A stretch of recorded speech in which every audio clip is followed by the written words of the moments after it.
starting in 5 more minutes.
Muy buenos días tengan todos.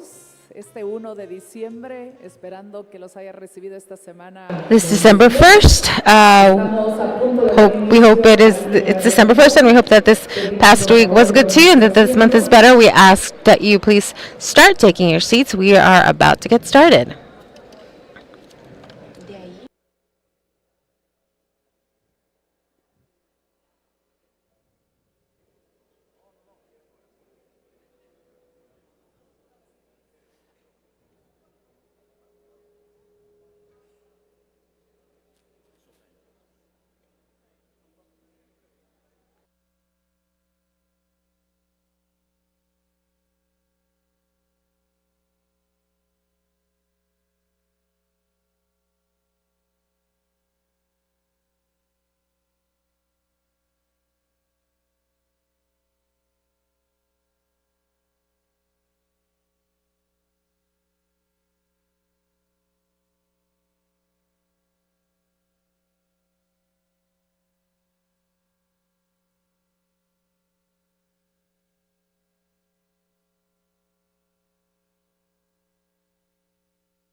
Hi everybody, it's a pleasure to be here with you. How are you today? How are you today? Okay, vamos a hacer en español. So, bienvenidos a todos. Welcome everyone. My name is Mula, and I mix magic. And Yo soy mago y ingeniero. ¿Está bien? Sí. Engineering. So I'm a magician and an engineer. And now we are going to have an opening show for Get Forum.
Gracias. Thank you very much. It is a true pleasure being here in El Salvador, and it's one of the first shows that I do in Spanish. So I'm very happy to do the show. Can you understand my Spanish? I guess. So now, to open the Get Forum, I have one special message for all of us.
Welcome to Get Forum.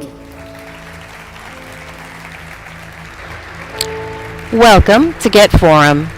Thank you. See you later. Bye. Bienvenidos a todos. Welcome, everyone.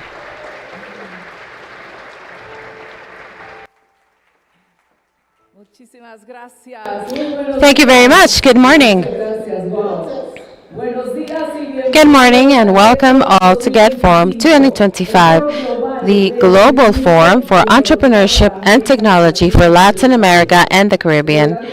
It is truly an honor being here with all of you. Welcome to El Salvador, as I mentioned, land of waves, of volcanoes, and much talent. And just like the waves, our talent never stops. They continue moving forward, and this country has entered into a new era of transformation.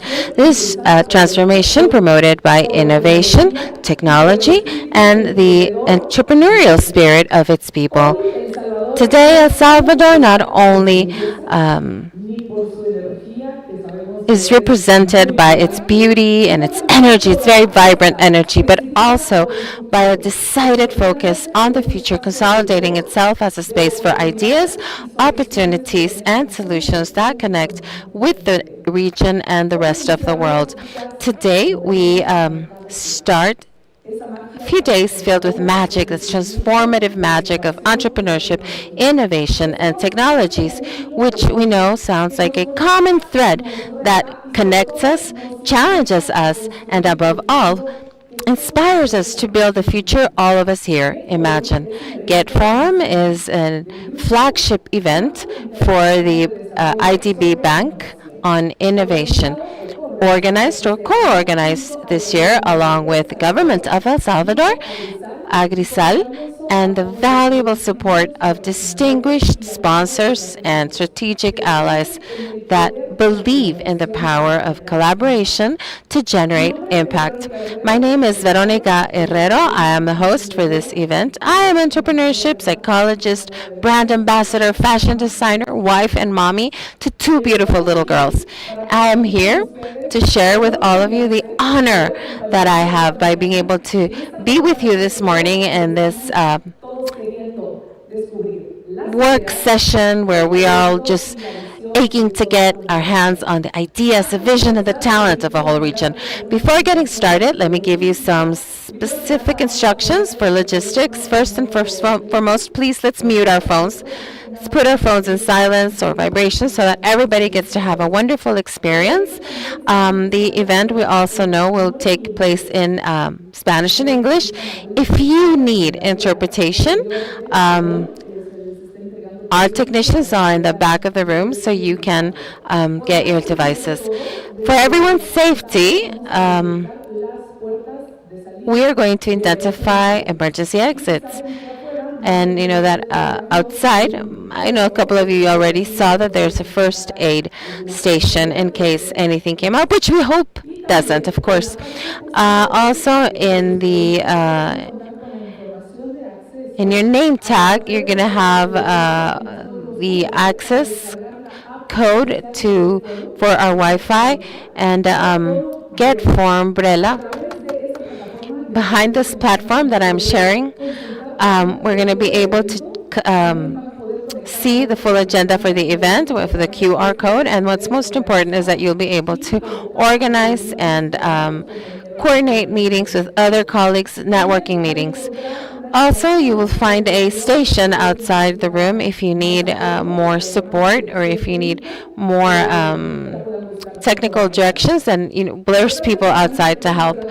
For me, it's a true honor to be with you in the next 2 days, where along with investors, ecosystem developers, CEOs, startup CEOs, entrepreneurial leaders, government officials, and sector and industry experts, we're all going to be able to have a wonderful experience to connect, learn, and generate business opportunities and have an impact both here in El Salvador as well as in the rest of the region, with the participation of over 150 speakers hailing from 25 countries. The event includes a large agenda surrounding three main areas. One, opportunities, economic opportunities through talent development. Two, investment promotion and venture capital. And three, habilitating policies for innovation and growth. Get Forum doesn't start today. It actually started yesterday, Sunday. And yesterday we had a super activity called Via Innovation. And this took place in Cuscatlan Park. It was open to the public and our population. It was incredibly inspiring for everyone who attended, and this was, of course, a space to learn, experiment, and to inspire. So I ask that we please relive together this innovation experience in Get Forum, and let's get ready for what's coming next. So this is an immersive experience that's going to last 3 days.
Big round of applause, most definitely. This is an amazing experience that our participants yesterday were able to have, and it was a wonderful day, and that's how our Get Forum got started. This is a 2-day activity starting today, and but of course yesterday was a preamble, and our population had the incredible opportunity of coming together and asking questions and, of course, experiment, which is the most important thing. Just have that direct contact. And now, to get started, we will begin with our first session. I have very important guests that we'd like to thank first and foremost because they made a space for us in their agenda. And this is an incredibly important event, so we're glad to have them, and it's important for everybody. So I am so happy that they've been willing to come in and talk to us, share their experiences. I'd like to ask them to join us up on the stage, and if you can please come up to the scenario through the center stage, please. Welcome Anabel Gonzalez. She's a VP for Regional Integration of the IDB. Welcome. Such a pleasure. Along with her, Gerson Posada, Minister of Finances, Government of El Salvador. Welcome, Minister. And we also have Ricardo Augsburg, Director of Agrisal and Director of Sandot. Welcome to all three of you. Thank you.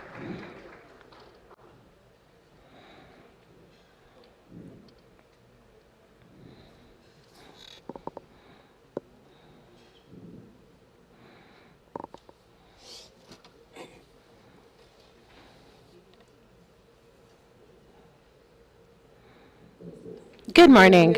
Good morning. Morning, everyone. I am going to continue with Mulan's Legacy. Okay, good morning. So I'm very, very pleased to be here in El Salvador this morning at a moment in time where just barely a few years ago, nobody could have imagined Central America no longer follows technological transformation from the periphery. We are helping build it. Get Forum comes exactly to acknowledge and accelerate this change. For years, the IDB group has focused on innovation, but now we take it a step further. This forum actually marks an evolution, the transformation of what IDB Lat Forum represented in an expanded platform in coordination with public and private allies, thought of not only to speak of the future, but to help create it. Yesterday, and we just saw this, the Innovation Villa for the Cuscatlan Park left it very clear. Families, entrepreneurs, and Salvadorans of every age experiencing firsthand how technology may indeed be an engine for opportunity, because innovation is not a conversation amongst experts. Rather, it's something that should feel it should be felt in the street, and in our schools, and in our everyday lives. During the next 2 days, we will bring together investors, leaders from the private sector, ecosystem developers, startups, public officials, and entrepreneurs. Our goal here is go beyond the simple exchange of ideas. We want to open up a space to accelerate decisions, alliances, business, and policies that help promote growth, investments, and employment. Our agenda is sustained amongst three basic pillars. First, capacity building to open up new economic opportunities. Second, a greater capital mobilization and venture investments for the region. And third, public policies that help facilitate or drive innovation, competitiveness, and sustainable growth.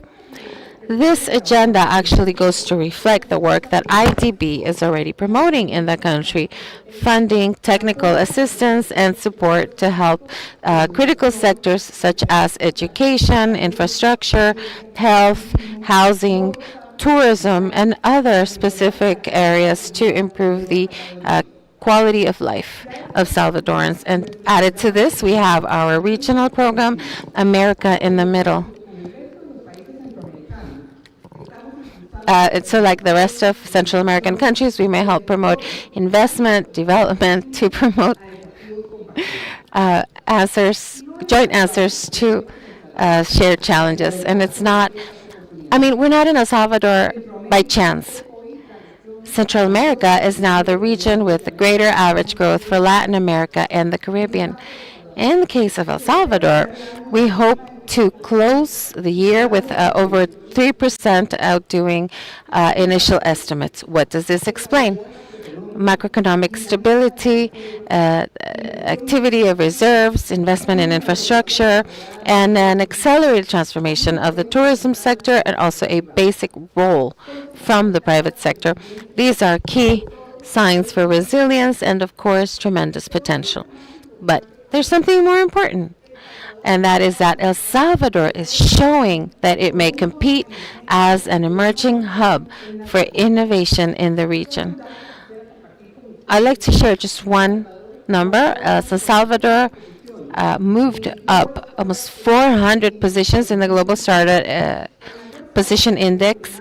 That is the greatest leap in over 1,000 cities that were being assessed. And this doesn't happen just because. It happens when a country makes a decision to understand that the future isn't waited for, it is built.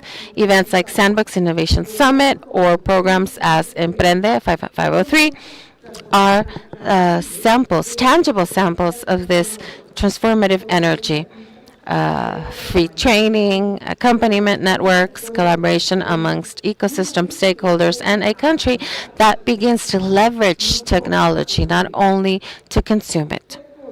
Get Forum continues to build within these spaces to accompany El Salvador in this path and consolidate itself as a platform oriented on action that connects innovation and technology with real business opportunities, bringing down borders and barriers between the public and private, the national and global, and the investor and the promoter. Because the future isn't written, it's built, and it's built here with those many of us who are here in this room today.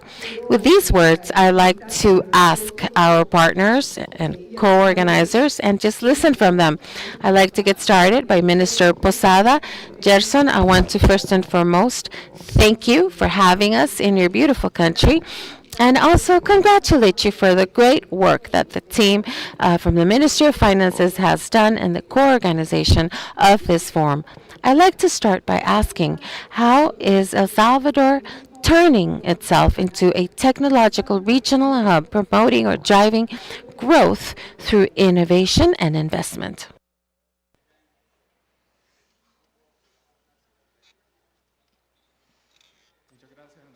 Thank you, Annabelle. First of all, I would like to give you the warmest of welcome to the high management of IDB, the executive director of IDB, who is present here, entrepreneurs, investors, business people, welcome.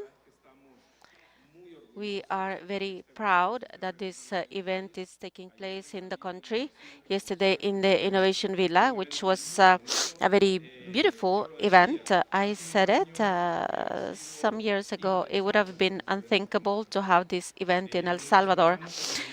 We said it with the Minister of Economy, the Minister of Tourism. We wanted this event since 2019.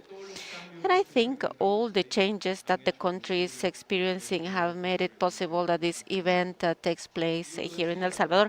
And I said it yesterday with a lot of certainty that this places the country as an emerging innovation hub in technology. And this is the feedback that we have from the business people, investors, and all the people who visit us. Regarding your question, Annabelle, I think that we have to start from something very important for this type of situation in order to make these decisions to promote the growth and impact through innovation and investment in technology. We have to start from something very important, which is the political decision of doing it. And in the country, something that has not been missing is the political decision of President Nayib Bukele of doing things and doing them well, and a special focus on innovation and technology. That is how the conducting thread of public finances has been technology. And I would talk about key aspects that have made this possible in the country. One of them is macroeconomic and fiscal stability. We've seen surprising changes around the economic and fiscal matters in the country. In 2022, the country was ranked in terms of risk in 3,500 points. We were even higher. I always mention it. We were above the Ukraine, who was in an open war. It was something that we wouldn't understand. Nobody would believe in us. We thought that we would be on a default.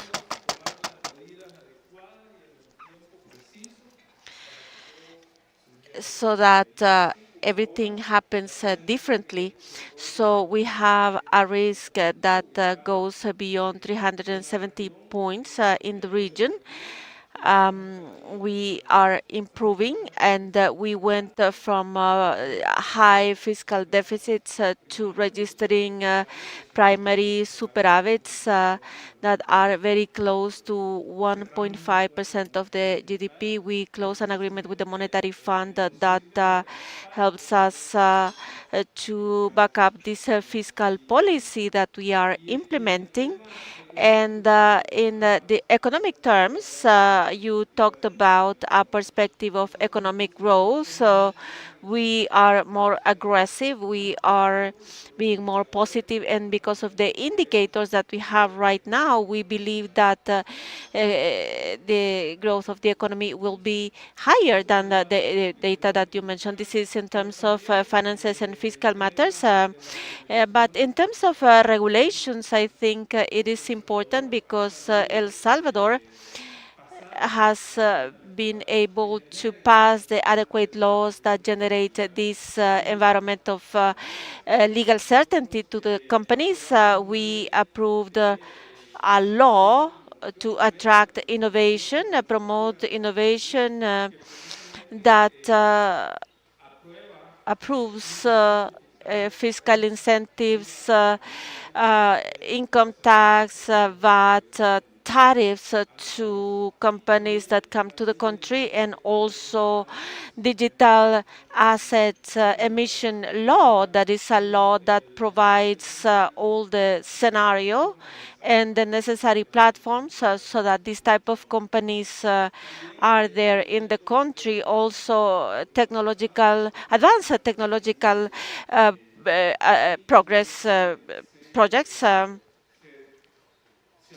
Google has been positioned in the country since 2024 with a 7-year program that seeks technological renovation in the government and is helping us implement advanced projects in terms of education and healthcare. 2 weeks ago, the president launched the platform Dr. SV, which is a telemedicine platform that the population will have access to healthcare. It's an AI-assisted platform and assists the healthcare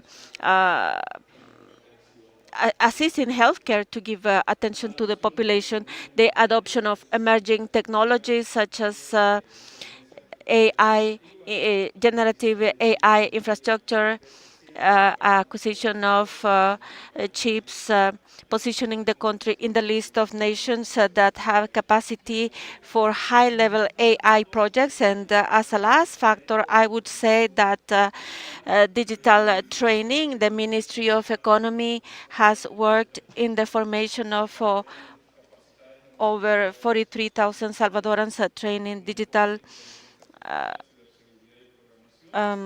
capacities, and we are implementing incubator ecosystems and accelerators that promote startups in fintechs and e-commerce and blockchain. Excellent. Thank you, Minister. We have Ricardo Asbun, Director of the Agrisal Group and President of Sandbox, a key partner in the private sector for the IDB Group in El Salvador, which has been instrumental to make this Get Forum a reality. Ricardo, from your perspective, how is that El Salvador is becoming this regional technological hub, promoting growth and an impact through innovation and investments? Thank you. Good morning, everyone. Minister, it's a pleasure to be with you. Just I want to greet on behalf of Agrisal. It's an honor for us to be able to join you in the opening of the Get Forum. It's an event that for IDB transcends year by year, and we Salvadorans, we feel very honored that you are considering us. It's an honor to be here. This session started yesterday with the inauguration of Get Forum 2025. It's a space that marks a before and an after for our country. I had the opportunity and the pleasure to be in the event yesterday. That you have shared the video with us today, and it's evident that this forum achieves something extraordinary. It achieves that investors, developers, business leaders, the academia, entrepreneurs, multilateral entities, public sector representatives, everyone connected with the same vision, which is promoting a new economy for El Salvador and position our country as a relevant actor in the region and in the world. It was particularly enriching to appreciate the enthusiasm and conviction of our youth to start new businesses and transcend. It's our obligation and commitment to join them very closely. And I would like to give my warm regards to Annabel, Vice President of IDB, your leadership and for promoting an agenda that opens real opportunities for our countries. It's a pleasure to be here with you. And I greet the Minister of Finance, Gerson Posada, for the key role that your institution has had and continues to have in the consolidation of an enabling environment that allows that events like this take place in our country. And to the national guests, international guests, the leaders that join us today that contribute from your areas to the strengthening of our ecosystem. Thank you for being a part of this important event. A brief note before I continue. I would like to say that today I represent the president of the board of directors of Agrisal. He could not be here, Eduardo Quiñones. He's very committed to be with you, so it's an honor to represent him and the group this morning. And regarding your question, El Salvador is the country where Agrisal was born, and we have always believed in it. We see its current transformation as a comprehensive part of our commitment in our own path. We are a company of 120 years. We are very proud of that. A family company that has had to start businesses. We had to innovate and we had to reinvent ourselves continuously. And we can so that we can contribute to the development of El Salvador. Now, after a century, we are in a phase of growth that is unprecedented. Projects such as Sandbox, Crescenta, that represent a conviction in the future of the country and the region. Something fundamental is that the efforts of the country are converging. The public sector, the private sector, multinational entities, entrepreneurs, young talent. There is a lot of emphasis in the young talent. They are aligning their priorities and we are working in a coordinated manner. We contribute from an entity such as Sandbox to connect those dots, innovation, talent, investment, entrepreneurship, so that the impact is bigger and more accelerated. In that framework and responding to the question of Annabel, El Salvador is going to become a regional technological hub with three reasons, due to three reasons in mind. We have this enabling environment that generates trust. We know that trust is a key factor so that this happens and so that we can continue to work as we have done it. Stability, security, the open opportunities that wouldn't have been possible before. Second, adoption of technology that is being accelerated in all sectors of the economy. SMEs, startups, the public sector, they are taking important steps in digitalization. And the third, an ecosystem that starts to consolidate itself with more strength. Hubs such as Sandbox, accelerators, private initiatives, and the support of partners such as IDB are creating a solid base for our growth. A company with 120 years of history. For us, this is an important and transcendent moment. In El Salvador, what we do for our country, we are investing so that this transformation is sustainable and competitive and long-term. It's a pleasure to be with you. Thank you, Ricardo. And it's an asset for El Salvador to have a company that has worked for 120 years for the well-being of the country. How can the public and private sector working together, how can they accelerate the integration of El Salvador in a global value chains with the objective of attracting more investments and generate quality employment? So I will start with you, Minister. Yes, thank you, Annabel, and I think that this has has been a subject of a lot of analysis and studies in the past, and it's been a question that we look for the answer in studies that have taken place in the last years and decades. Mention some problems to be solved, and among this problem, the first one that would always arise is security in El Salvador that would affect society and the business environment. And as all of you know now, El Salvador is experiencing a rebirth where we went from being the country that was recognized for crime as to being the safest country in the Western Hemisphere. And the second topic mentioned is how to improve the competitiveness that is related to the participation in global value chains. As I said, the security problem has been resolved, and I want to highlight the leadership mentioned in the leadership of President Bukele to make the adequate decisions.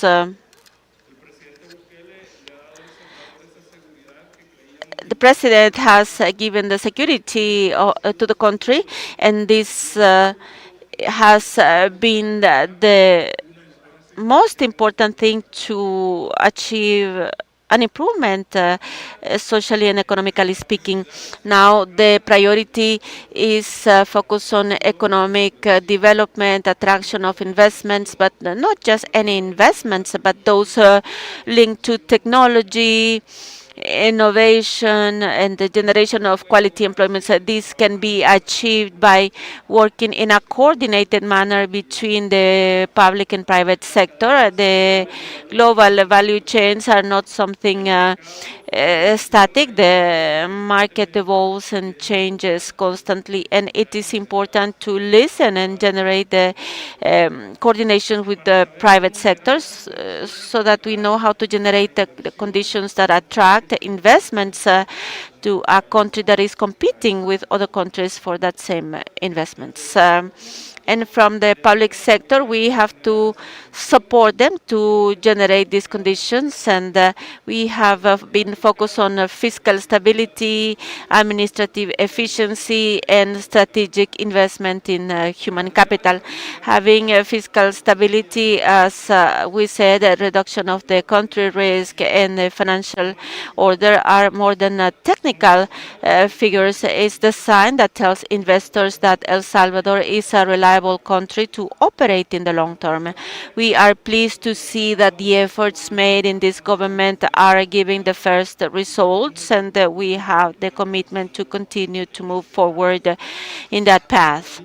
In the same way, we are doing a change in approach about the bureaucracy and government processes so that the businesses they focus on creating and not to do paperwork. We are eliminating unnecessary paperwork and making these services more efficient, such as custom services, fiscal services, implementation of digital services, and achieving that these reductions in times translates into less costs to operate businesses and improving our competitiveness.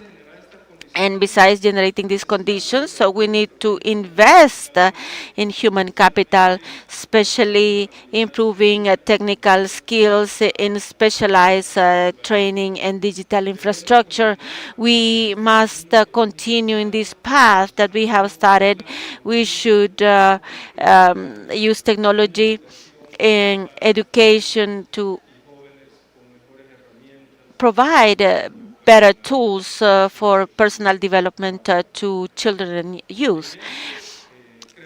I think that we couldn't do it alone. We couldn't do it without the support of strategic partners such as IDB Group. I take this opportunity to thank them and thank the different partners represented in the IDB directory. Many of them are here present because of the support to the priorities that we have established with this multilateral entity. Without the support of the directory, everything that is happening in the country wouldn't be possible. And support is not only with funding.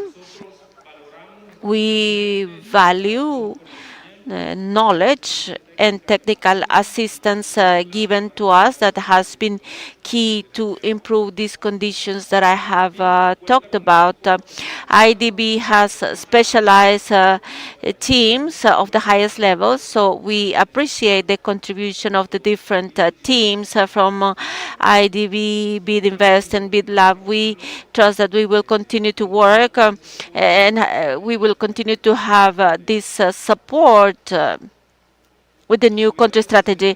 The government of President Nayib Bukele assures stability, efficiency, and innovation, and we trust that this will allow us to strengthen strategic alliances with the different key actors such as international community, private sector, and the Salvadoran population. Thank you, Minister, for your thoughts. Ricardo, from the private sector perspective, how to work with the government to accelerate this participation of El Salvador in value chains. Thank you, Anabel. For those who come from the private sector, such as Agrisal, and especially a company such as our company that has transcended for generations, being the company that we are, it required coordinated work. We are going on the same direction. We work closely with the different ministers. That is fundamental for private companies, and it is not something that we say as Agrisal. It's a common denominator for businesses. We think that modern and competitive infrastructure, this infrastructure that is being created, industrial parks, logistics, tourism, digital connectivity that is unprecedented. We are developing urban projects that transcend and that generate cities. And these new investments that are accompanied by different sectors and by different companies. We are investing in this as Agrisal because we know that it's a fundamental enabler, and we will continue to do it. We have discussed about talent, our human capital that has always been relevant in El Salvador and now more than ever is committed with the public and private sector when they work as strategic partners and not as separate actors. Investments come, and these investments are sustained and they transcend. In Agrisal, we are experiencing one of the biggest expansion periods in projects such as Sandbox, Silver Economy that we have developed with IDB. We want to prepare the country to get better integrated to the world with more innovation, entrepreneurship, and more innovation.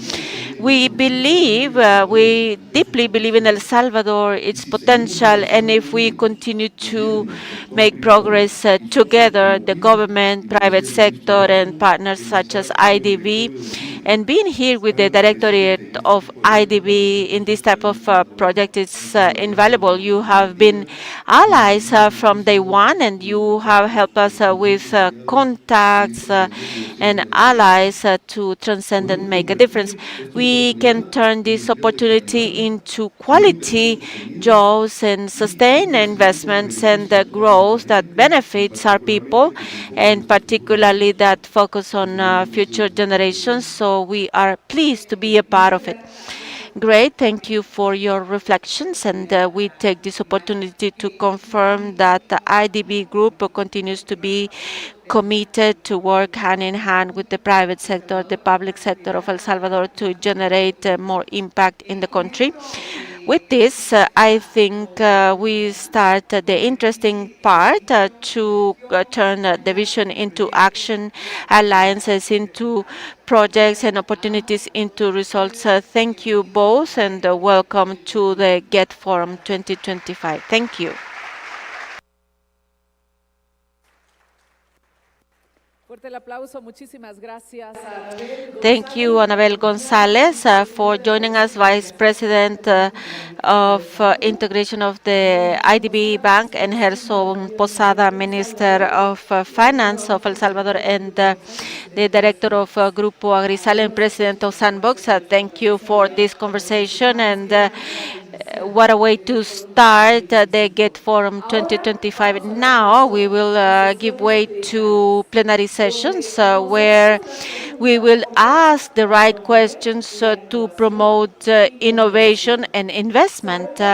We know that the entire world is getting into a new era of opportunities where growth, innovation, and impact is not focused on one place, but they emerge from developing economies where there are challenges. And now we also have a vision, and definitely we have talent and solutions ready to be escalated. In this context of global transformation, we know that the private sector is not only participating, it's also leading change. How?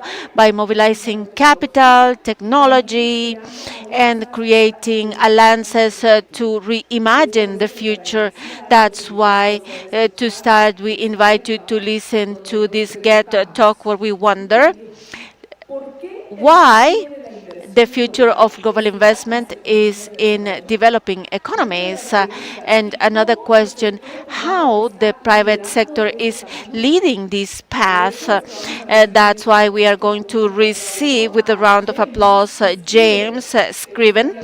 He's here. He's the CEO of BID Invest, or IDB Invest. Good morning, James.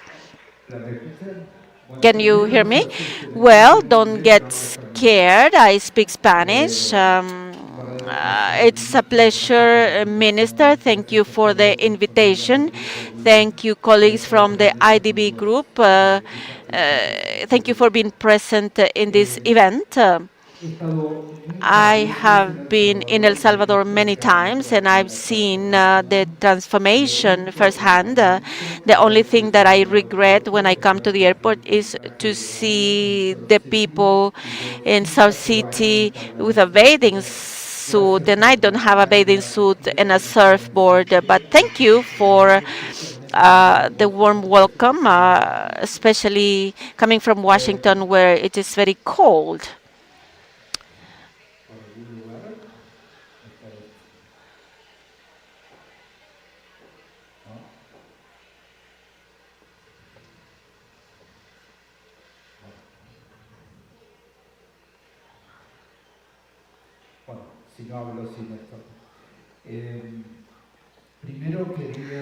First, I wanted to reinforce some of the concepts that have been discussed in the presentation, in the panel.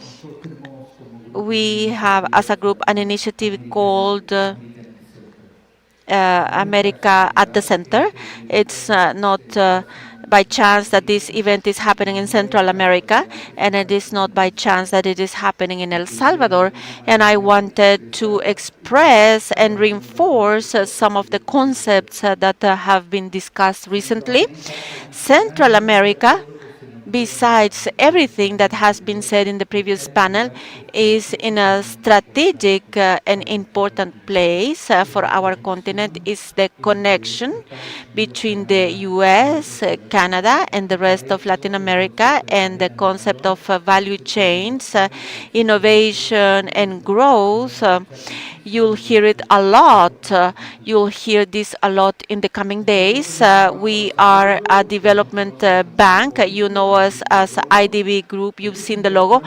And it's important that when we speak about purpose, we speak about development, we talk about profitability. These are two sides of the same coin. And if there is no return, there is no growth. There is no, without development, and there is no development without growth. So these are the concepts that you will hear during this presentation. The moment is now. You heard from the minister the encouraging numbers from El Salvador, and you heard from Anabel the Central American data.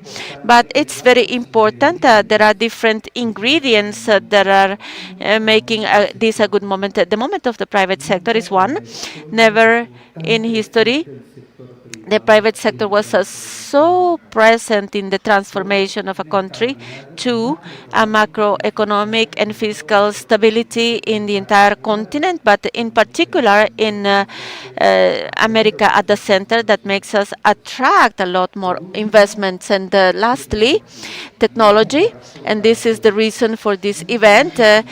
Never before in our life Technology is revolutionizing every single aspect of our lives, and this is why this event is taking place in El Salvador in this moment in time. As I mentioned, we both from the IDB group, which has transformed itself in this last year by driving the private sector as a engine for development, and IDB Lab, which I know you know well, and I work with private investment. So why is it important? One of my bosses a few years ago said in English, Latin America is not for beginners. So we always speak about the risk of Latin America. We always speak about the risk of Central America. But what's important to highlight here is the fact that there are ways to mitigate this. Banks, development banks, specifically the IDB group, is seeking to change and encourage private sector investment within our continent. How do we do that? Well, by relieving the risk. There's a risk for transformation in a country, regulatory, credit risk. There's so many risks that could be at stake here, but what we have is the willingness and the vision to alleviate this type of risk and invest in you so that you invest in our countries. As I mentioned, we are IDB Group. IDB Group has three bodies. One is better known, and that's public sector, which Abel represents. And what this does is helps so that government is able to focus its energies on the development of a country, and that is public investment, but also it's a regulatory framework for private investment. IDB Lab, which you know very well, and is in investing in early startups, entrepreneurs, so that this can happen. And on our side, we invest capital so that this takes place. So it's important that we have clarity. And so components for an IDB group. Our commitment is to have America in the middle. Our commitment is to invest. And you're going to hear in these panels the billions of dollars that we plan to invest in this continent, but particularly in Latin America and the Caribbean. And we're here to connect every single aspect of investment. We have a directory here to feel, to understand the work that we do. I like to finish with an image, and I've seen an incredible transformation of this event. And in the Fora IDB at some point, we have separated into FinLAC, which we had about a month ago in Miami, and in this forum, which has switched its name to Get Forum. Also, I would like to honor the people who led this effort for so many years, and Irene Avia, who could not be here, but when I came here, and so if you can have an incredible transformation, and it's an honor to be your friend, and it's an honor to have worked so many years with them. With that, welcome back to Get Forum. It's a true pleasure. Thank you.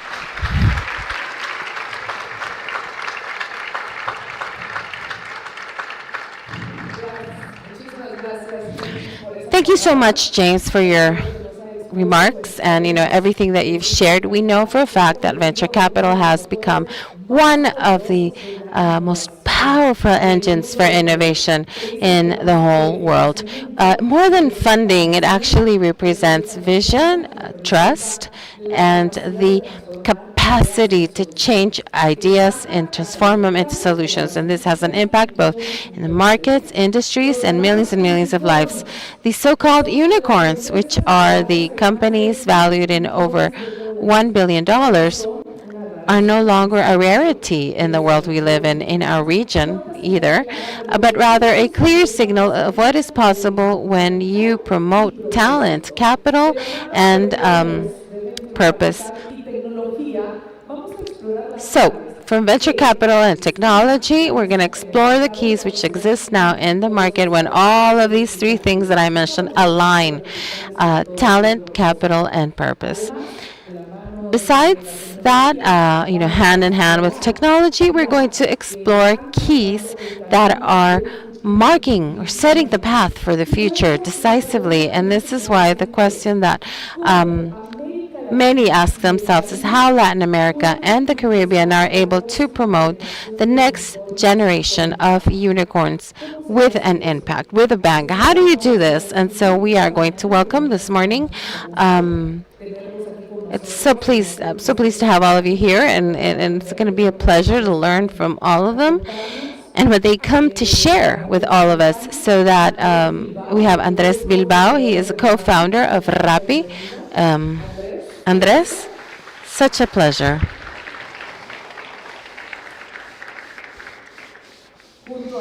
Along with Andres, we have Eric Asher, co-founder and director partner of Monashis.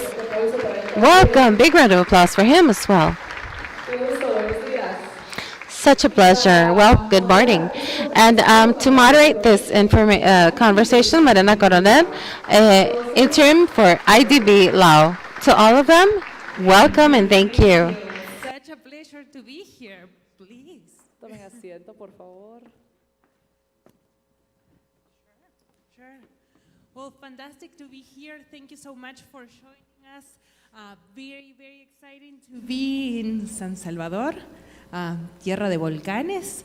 So Land of volcanoes. It's going to trigger this conversation with fantastic panelists. We want to talk a little bit about how Latin America and the Caribbean is positioned as a region to actually keep creating impactful unicorns, right? So I have here with me Eric Asher, founder of Monashis. Monashis is one of the most influential venture capital funds in Latin America and the Caribbean. They have funded 13 unicorns in this great job. Monashis is one of the venture capital funds that IDB Lab has in portfolio, and hopefully in the next couple of days we'll be re-upping our investment with that $11 million ticket in the next fund. So extremely excited, yes.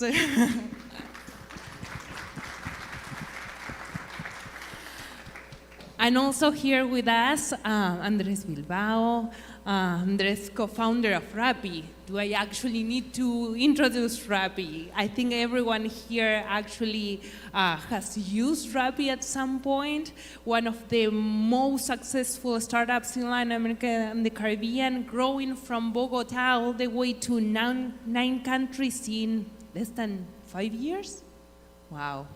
Andres, it's so great to have you here. So this is a fantastic conversation because we will have like the two sides of the conversation in terms of we will have the investor side as well as the founder side to kind of try to decode what is that we need to move forward to that region that keeps generating innovation, that creates impact. So with that, I want to start with you, Andres. I want to go back to then think forward. Tell us a little bit about the beginning of Rappi. How did Rappi begin? What do you think it was the driver that catalyzed the growth that Rappi had in such a few years? You have mentioned in several interviews that Rappi started with no capital and no network, and that's extremely tough. So we'd love to hear from you. Thank you. I want to take advantage of this opportunity to talk a little bit about the beginning of Rappi, but it's not that dissimilar from the beginning of Monashis, right? When Eric started doing this stuff, no one would invest in venture, no one. And I have to be extremely thankful to Eric and to everyone at Monashis. I need to say this like very publicly. Were it not for Monashis, and therefore for you folks who invested in his fund, Rappi would not exist today. Like, I'm almost certain of that. We wouldn't have hundreds and thousands of people who depend on Rappi for their daily nurture. We wouldn't have this pentacorn or multiple times over unicorn that serves as a North Star for a bunch of Colombians, Peruvians, Ecuadorians, and Bolivians, and Latin Americans in general. And I want to be very thankful and let you all know that, at least in the case of Colombia, your money was extremely well spent. And because it went to Monashis and part of that went to Rappi, we were able to build an ecosystem that thinks that now we can build like multinational and gigantic companies. So thank you very much to every one of you who invests in venture capital. So that's the first thing I wanted to say.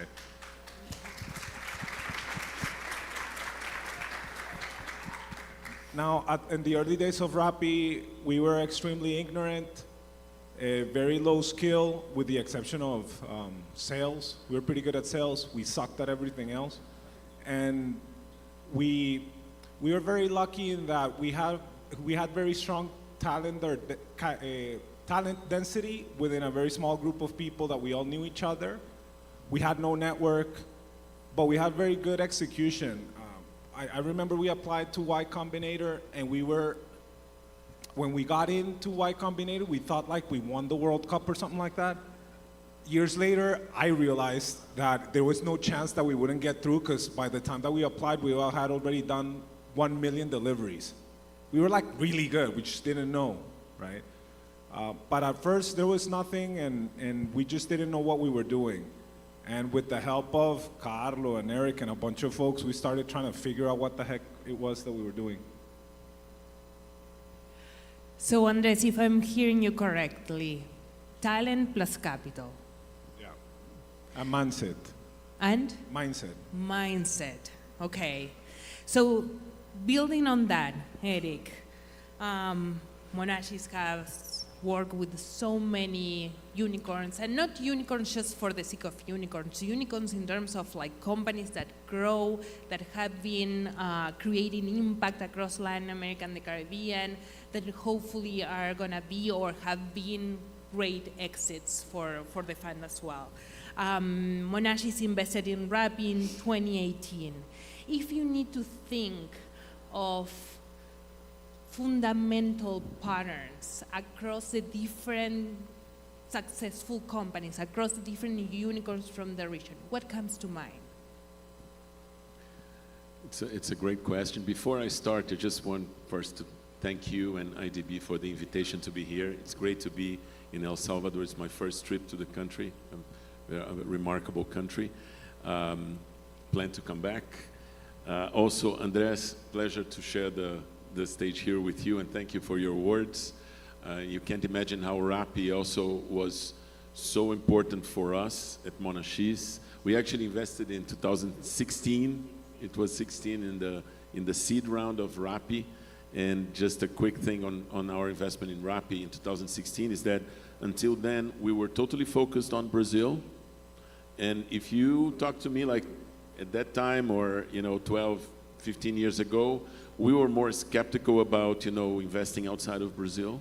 We were a team of Brazilians with Brazilian investors looking at Brazilian companies as the largest market in the region that took off as an ecosystem. And Rappi showed us we were wrong. There was a lot of, incredible opportunities outside of Brazil. And it was a milestone for us when we met you and Simone and Sebas. And it showed us that it was not only, it was not happening not only outside of Brazil, but also the pan-regional expansion of Rappi being able to go to Mexico, to several countries, and execute on the strategy. We were also a bit skeptical about pan-regional expansion at the time. Today is so natural, it's happening with many companies. So I want to thank you also for the opportunity to, to working together at Rappi for that. So your question about the patterns of, so what is common? You mean? What is common in that in the unicorns that you have funded? How is there any common factor between those entrepreneurs, between those execution, between the mindsets that they have had? It's a great question. Maybe we have to separate the unicorns we invested that are more mature companies. We invested, probably 10 years ago, 12 years ago. And the ecosystem in Latin America is evolving. So probably the types of problems, the types of companies we're investing today are a bit different from then. But there has been a pattern for sure when you look at what they have in common. Above all, of course, early stage is about early stage investing in venture capital. I know you know that, it's a cliche to say, but we invest and we want to partner with people. So it's the founders. So if you look at the most important pattern is, I think, the profile of the entrepreneur. It's the profile of the founders. What moves them? What is the driving force? We observe that the founders of great companies and companies that are resilient and they build something really significant. So they are not building something out of solving a business problem like you're using a business school framework. No, it comes from a deep emotional understanding of the customer and the problem and the pain. This product obsession and together with this customer empathy. I mean, those are, you can see in the first conversation is that exists. And it's not only solving a problem, look at Rappi, it's a very complex logistics delivery problem. And this is a characteristic of Latin America. So it's not that much about, I'm going to really create this global thing, innovation that nobody has ever seen in tech. No, it's applying technology to solve real friction and real problems like Rappi did. So understanding the problem and probably having the execution, right? Is that the secret sauce? Was that key at the beginning of Rappi? I remember reading an article where you mentioned that you helped the restaurant line of revenue of Rappi grow by 20 times. Was that execution what made the most of it? Well, yeah, I think that just like Eric said, when you have an exceptional team, like how the saying goes, right? Like a good team will take a great idea and they're gonna mess it up. An exceptional team will take a bad idea and they'll make it work. So we had a bad idea doing restaurants, supermarkets, and we were only doing grocery delivery. And remember that we sucked at everything except sales, so we were not like the Chilean guys that were able to pull off groceries. And what we did was we put some of the best restaurants initially in Bogota into the app, and we gave it a twist and we were able to grow like crazy. And we never let go of supermarkets, and we always had a need to grow like crazy. We had a very strong mindset towards growth, and that drove us to create new things and never close off previous ones. And when we looked back, it looked like a super app, but it was just us trying to survive and not die, essentially.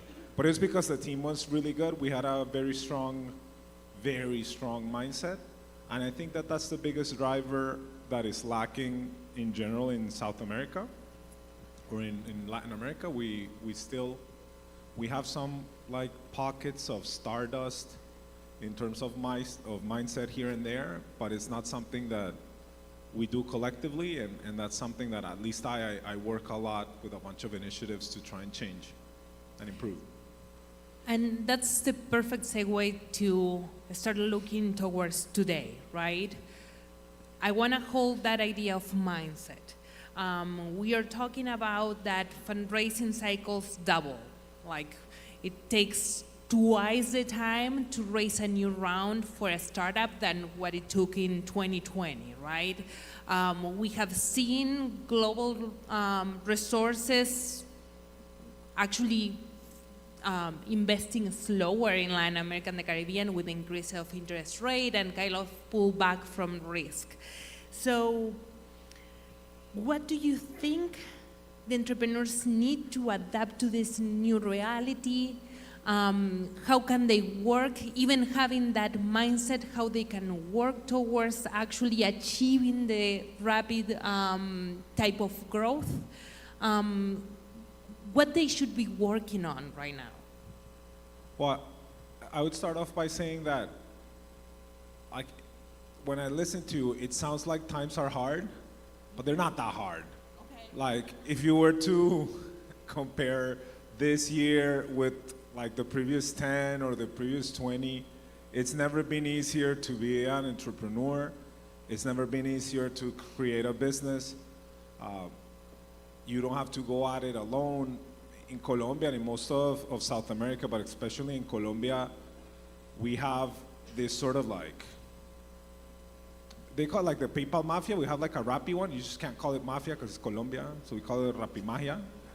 But essentially, like we all help each other out, and we've helped fund maybe 120 VC-backed companies.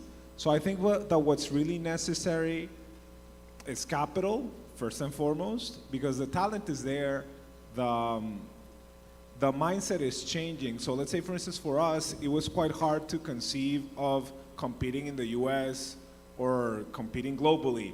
But now I invest in a ton of companies from Latin America that compete in the US and globally. So we're kind of like maturing in that way. We just need higher density of like North Stars, like more people that founders can look up to, and more capital. It always helps, but it's not that bad, like, I feel. And hopefully you folks will continue to invest in the region, because there's a lot of like fashion in it, but give it like a couple years and then a Latin American AI company like blows up and everyone's back at it again here. So hopefully you'll continue to do it. Eric, what is needed? Yeah, just I would like to echo Andres' point, because today people say, "Oh wow, there's less capital compared to a few years ago, so it's hard to fundraise, to get follow-on rounds." You try 15 years ago. I mean, this is exactly what we spent our first 10 years at least. First 12 years was an environment that was much more difficult than today. So we built, all of us, of course, above all, the entrepreneurs who are the real stars, with our help of VCs, but of course the big help of LPs like IDB Lab.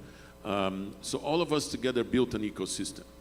I think, and everything happens step by step. You don't turn nothing like 20 years ago. We recently completed 20 years at Monashis. When we started, there was nothing, basically.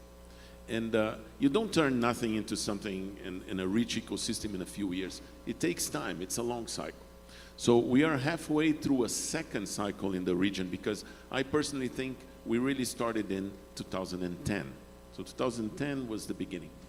And in 15 years, I think we went from nothing to being on the map. The first step is being on the map, and we are on the map. Then the second step is building world-class companies, world-class tech companies like Rappi. Then, we have several world-class tech companies in the region. So now we have examples and sharing knowledge. so other entrepreneurs can really understand, and some people have an experience working at these world-class companies, and then they leave to become entrepreneurs. There's a multiplying effect.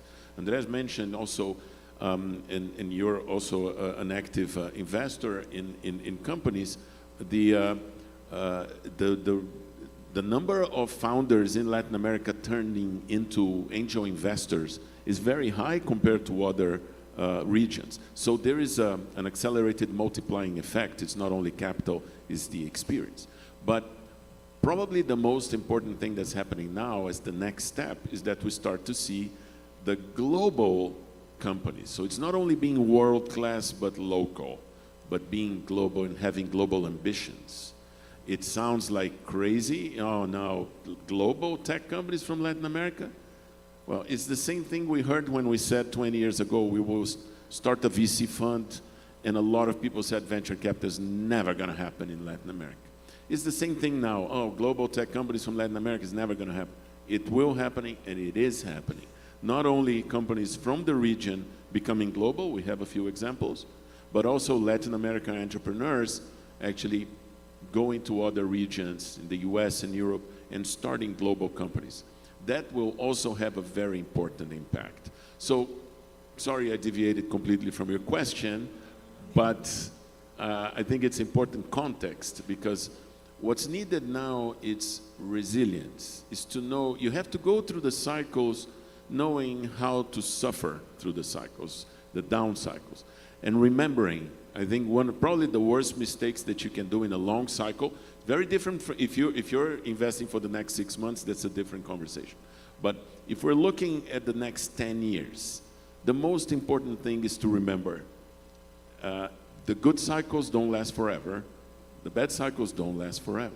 You just have to go through them and build something, with the capital that is available. The bar is high, the bar is higher during times like these, but it's not that it's not happening.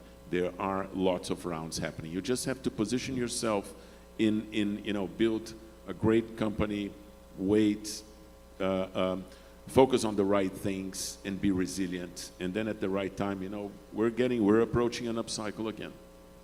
And I love the idea of global, and we will come back to that topic. But before moving into a conversation about global and the trends that we need to be taking care of, I want to do a double click on ecosystem building, because the Rappi Magia is actually an ecosystem, right? Yeah. Creating a network. And as you work so hard around ecosystem building, and you have developed different type of programs to support talent, what is missing in our ecosystem? What should we be working on? Well, that's true. I do a lot of stuff in ecosystem building. I have a program for teenagers where we help them with entrepreneurial mindset and AI.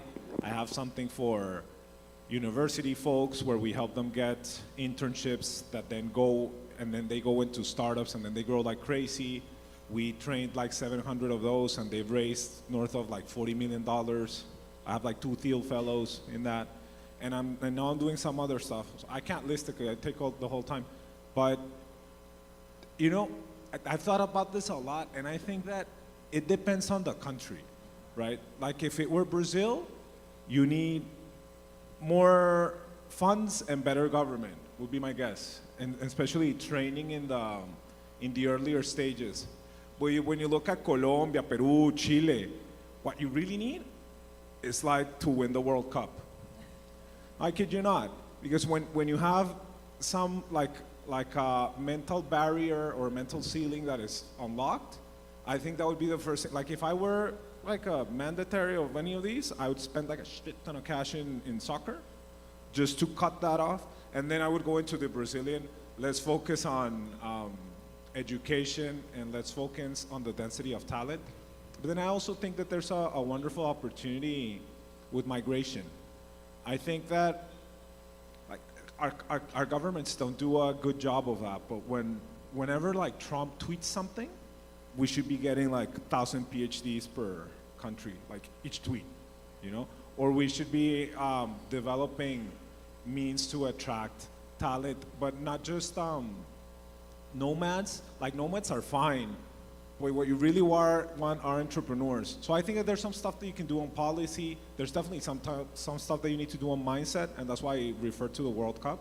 But then there's something that you need to do, especially in education, at the earlier stages, because what we do have a ton of, is creative problem solving, right? When you come across folks in Latin America, they're always way more resourceful than the people that I meet day in and day out from other regions. So I think that that's what I would focus on, to take it to the next level and to increase the global ambition of the collective.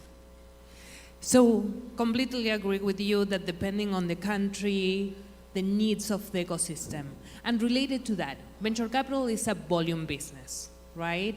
And the advantage or the edge of a venture capital fund is to be able to find those gems. How do you work to get those gems in not the usual suspect, in the Brazil or in the Mexicos of this region? But let me interject. They're just really, really nice. They're truly founder friendly. Like, you can compliment, but from the founder standpoint, that's how they find them. Awesome. Thanks. No, that's great to hear, Andres. And I think venture capital is also a business that it compounds with time, because the more time you have, the more experience you have, the more connections you make, the more founders you meet, and if you do a good job, they will, founders talk to each other. I mean, that's the most important, by far, the most important, way to get access to good opportunities is having, a good experience, and founders having a good experience with you. Of course, having a good track record and a great experience with founders will compound over the years. So great founders know each other. And in that way, you end up having more access to the best entrepreneurs. Because of course, we love the fact, and we continue to do. Last year, we made an investment in a company in Brazil, in Joinville, a small city in Brazil that was completely out of the radar screen. And we went there, and the founders didn't even know what venture capital was. The company's going really well. It happens, but it's not the norm. It's not how you build a big portfolio. The way we build the portfolio is through the connections, through the hubs, the Rappi Magia. I mean, an amazing hub. We actually invested in several companies that actually spun out of Rappi. So there are hubs today where the best founders gravitate. They learn the trade, they work there as leadership team members, become founders. And you have to basically map these hubs. The way we do it, we have all the hubs mapped. And there are some hubs that are outside of our natural area of connection. Sometimes it's a company that we didn't invest and became a great company. It happens a lot of times, and it's good. So we have to find ways of getting closer to these hubs. And in that way, we have access. The first step is access.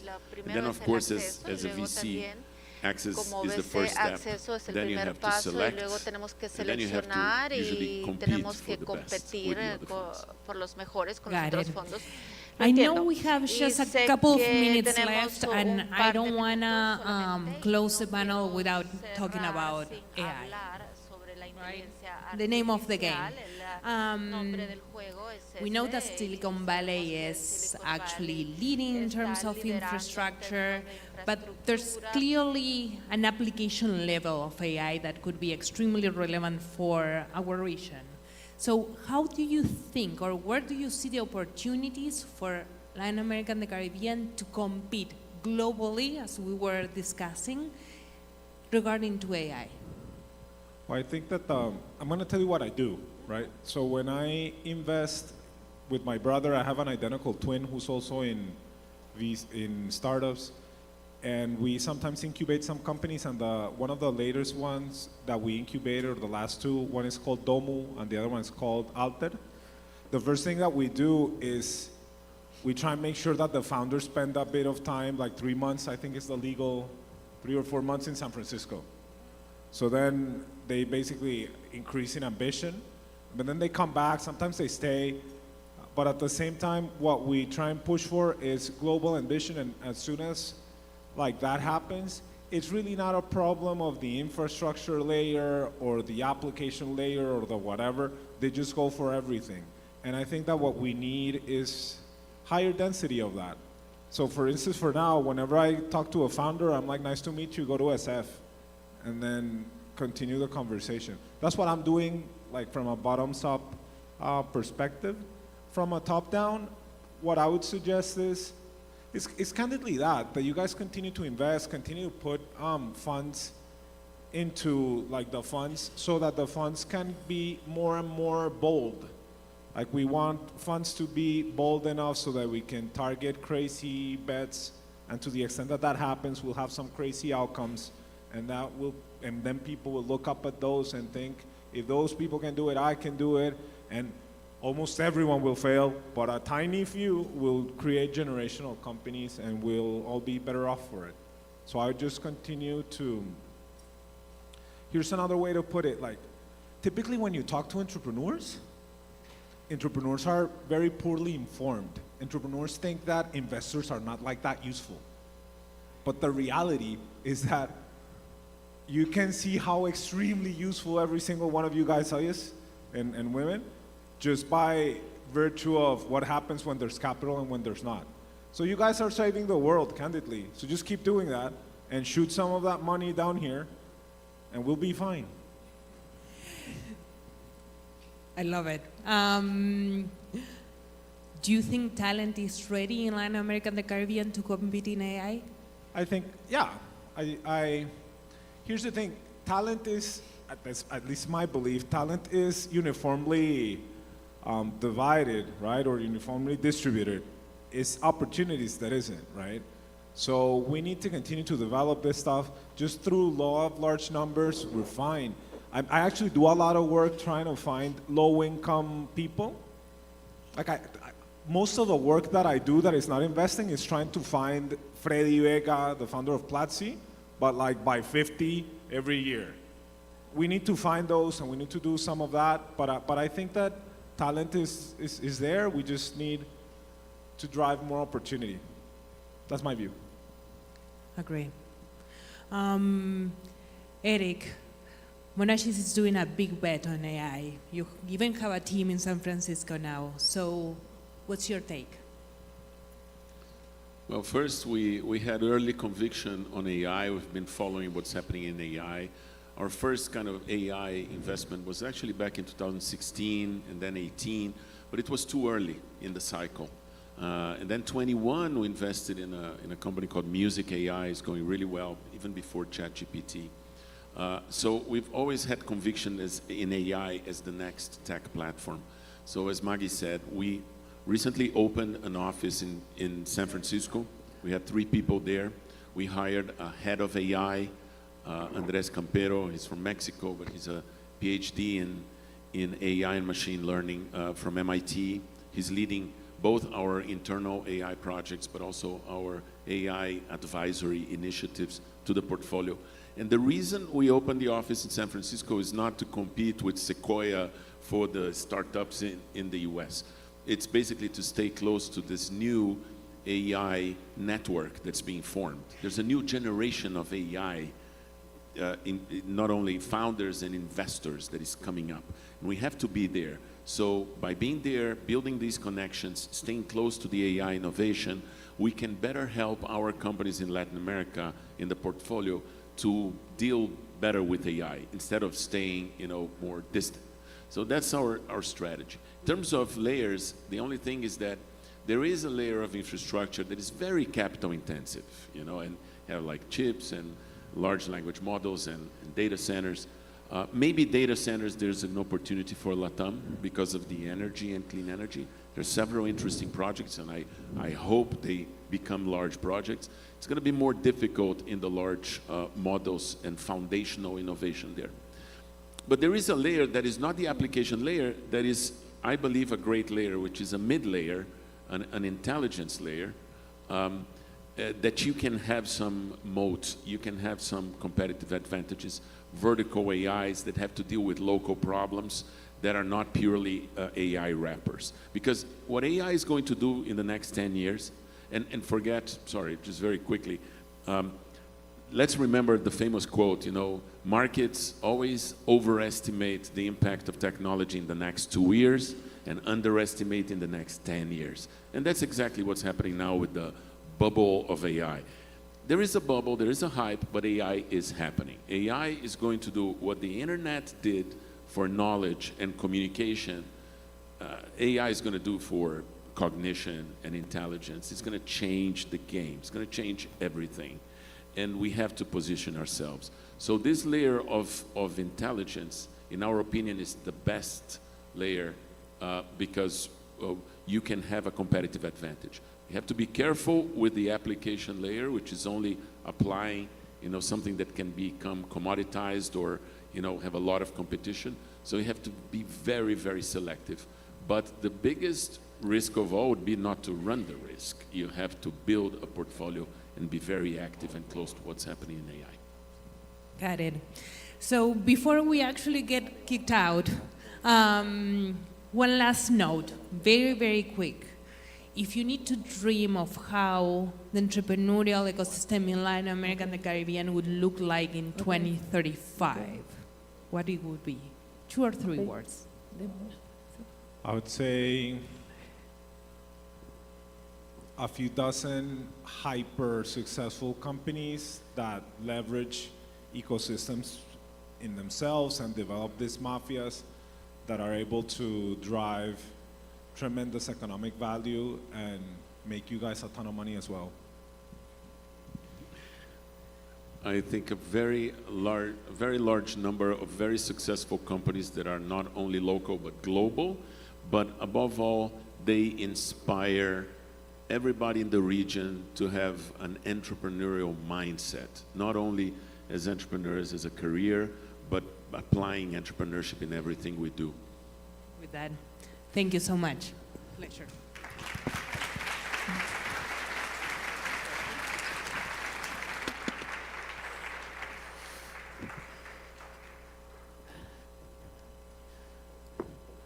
Muchísimas gracias, Andrés, Eric y Magdalena, Thank you, por esta Andres, Eric, and Magdalena, for this inspiring conversation. nosotros comentando también. Y si hablamos de inspiración, If we talk about inspiration, I want to share something very special with you.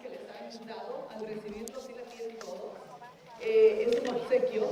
It's a gift that we want to give you. Gigantes que vieron afuera en el evento.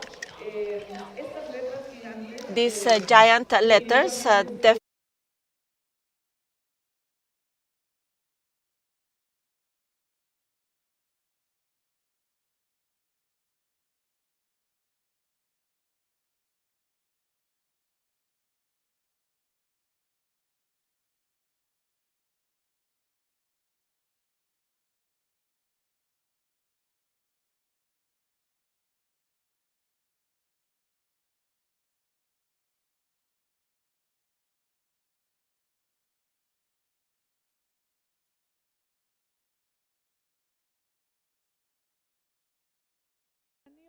contemporary and universal language. This intervention is not only an aesthetical detail, it's an invitation to connect with our history and honor our roots and recognize the power of arts when they are together with innovation as a true engine for inspiration and transformation. So when we get out, take your pictures and upload them to your social media. There is a hashtag we are using, which is Get Forum. Así es que bueno, si yo les digo ahorita, los invito a un cafecito, ¿me lo aceptan? ¿Sí? Would you like to drink coffee? Sí, ok. Vamos, entonces tenemos alrededor de 20 minutos para disfrutar. There's 20 minutes for this coffee break. Y luego, por favor, les pido ser puntuales para que podamos. Come back on time so that we can continue with this plenary session. Let's come back in 20 minutes.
Vuelta, qué bueno que estamos de regreso. Hello, welcome back. Glad to have you back. I hope you enjoyed your meal. Hopefully, during the break, you were able to meet new people to start creating those networks.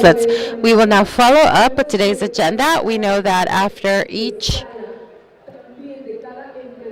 entrepreneur that dares, after each innovation that transforms a community, there are multiple support ecosystems that make it possible. Once we're clear with this, support organizations towards entrepreneurship are the bridges that connect talent, that connect capital, that connect knowledge, and above all, opportunities. They are the ones that turn a good idea into a viable project and that create true impact. As I share this, I like to remind you that today is time you acknowledge your strategic role in the creation of even more and more active and more resilient ecosystems, able to promote the economic growth of our whole region. And this is why the question is, how do innovation ecosystems generate opportunities and economic growth in Latin America and the Caribbean? That is the question of the day. I'd like to confirm if our guests are already with us for the next session and the next conversation, and I would like to start welcoming them. Mr. Pierre-Alain Masson, co-founder and CEO of Sandstarks. Welcome, Damaris Mendoza, partner of 500 Global. Please join us up on stage. Devin Cheney, Executive Director of ANDE, and Jonathan Ormans, Chair for YEN. To moderate the session, Maria Luisa Hayam, Minister of Economy of El Salvador. She will be joining us as well. Big round of applause for all of them. Thank you. Thank you for joining us.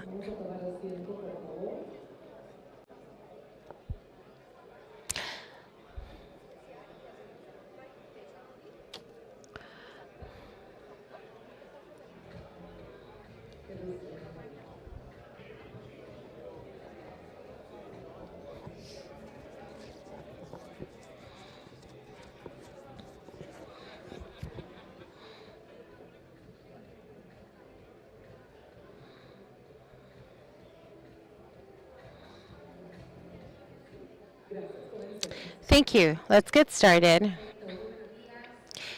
Thank you. Good morning, everyone. My name is Maria Luisa. I am Minister of Economy of El Salvador, and on behalf of the government of President Bukele, I'd like to start by welcoming each and every one of you to this wonderful country, a country that, as you may have observed, has experienced a recent transformation and that continues to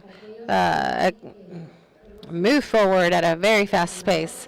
For those of you who knew El Salvador from before, I'm sure you know that we have been able to transform our business environment, our security. Just yesterday, we were sharing that we received an award from as a most fast-growing city, and San Salvador specifically, in a comparison with 1,000 other cities, and how their innovation ecosystem has grown by 520%. So what better context than to have all of you here in El Salvador to host this wonderful event? And as I shared with the media just seconds ago, this is one of the most important events as far as innovation in Latin America. So it's a pleasure to have Get Forum here. If you'll allow me, I will now switch to English, and we will all switch to English if it's okay. And those of you who may need interpretation in Spanish, then please, if you can head out to the back to pick it up. To be the moderator of this panel where we're going to be talking about entrepreneurship support organizations. ESO is going to be the acronym that you're going to hear a lot in this conversation. And I would like to start introducing our panelist, Pierre-Alain Masson. He's the co-founder and CEO of Sandstarks. As you know, it's a very well-known institution institution in the ecosystem world, innovation ecosystem around the world. Also, here, also Damaris Mendoza, she's partner of 500 Global, also an accelerator and an investor in the innovation ecosystem in Latin America. Devin Chesney, he's executive director of Andy. Devin. And Andy, it's a red of entrepreneurship that basically focuses on strengthening innovation ecosystems around the world. And Jonathan Ortmans, he's the president of the Global Entrepreneurship Network. And let me share a little bit about him. He is pretty famous in El Salvador because in El Salvador, we have been working together with Jen, with the Global Entrepreneurship Network, every year to implement our Entrepreneurship World Cup.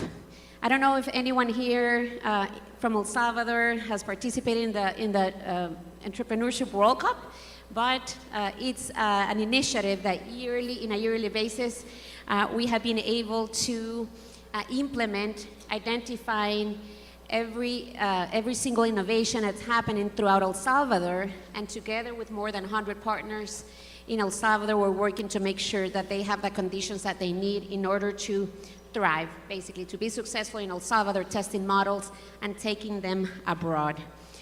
So thanks, Jonathan, for all the patience with us.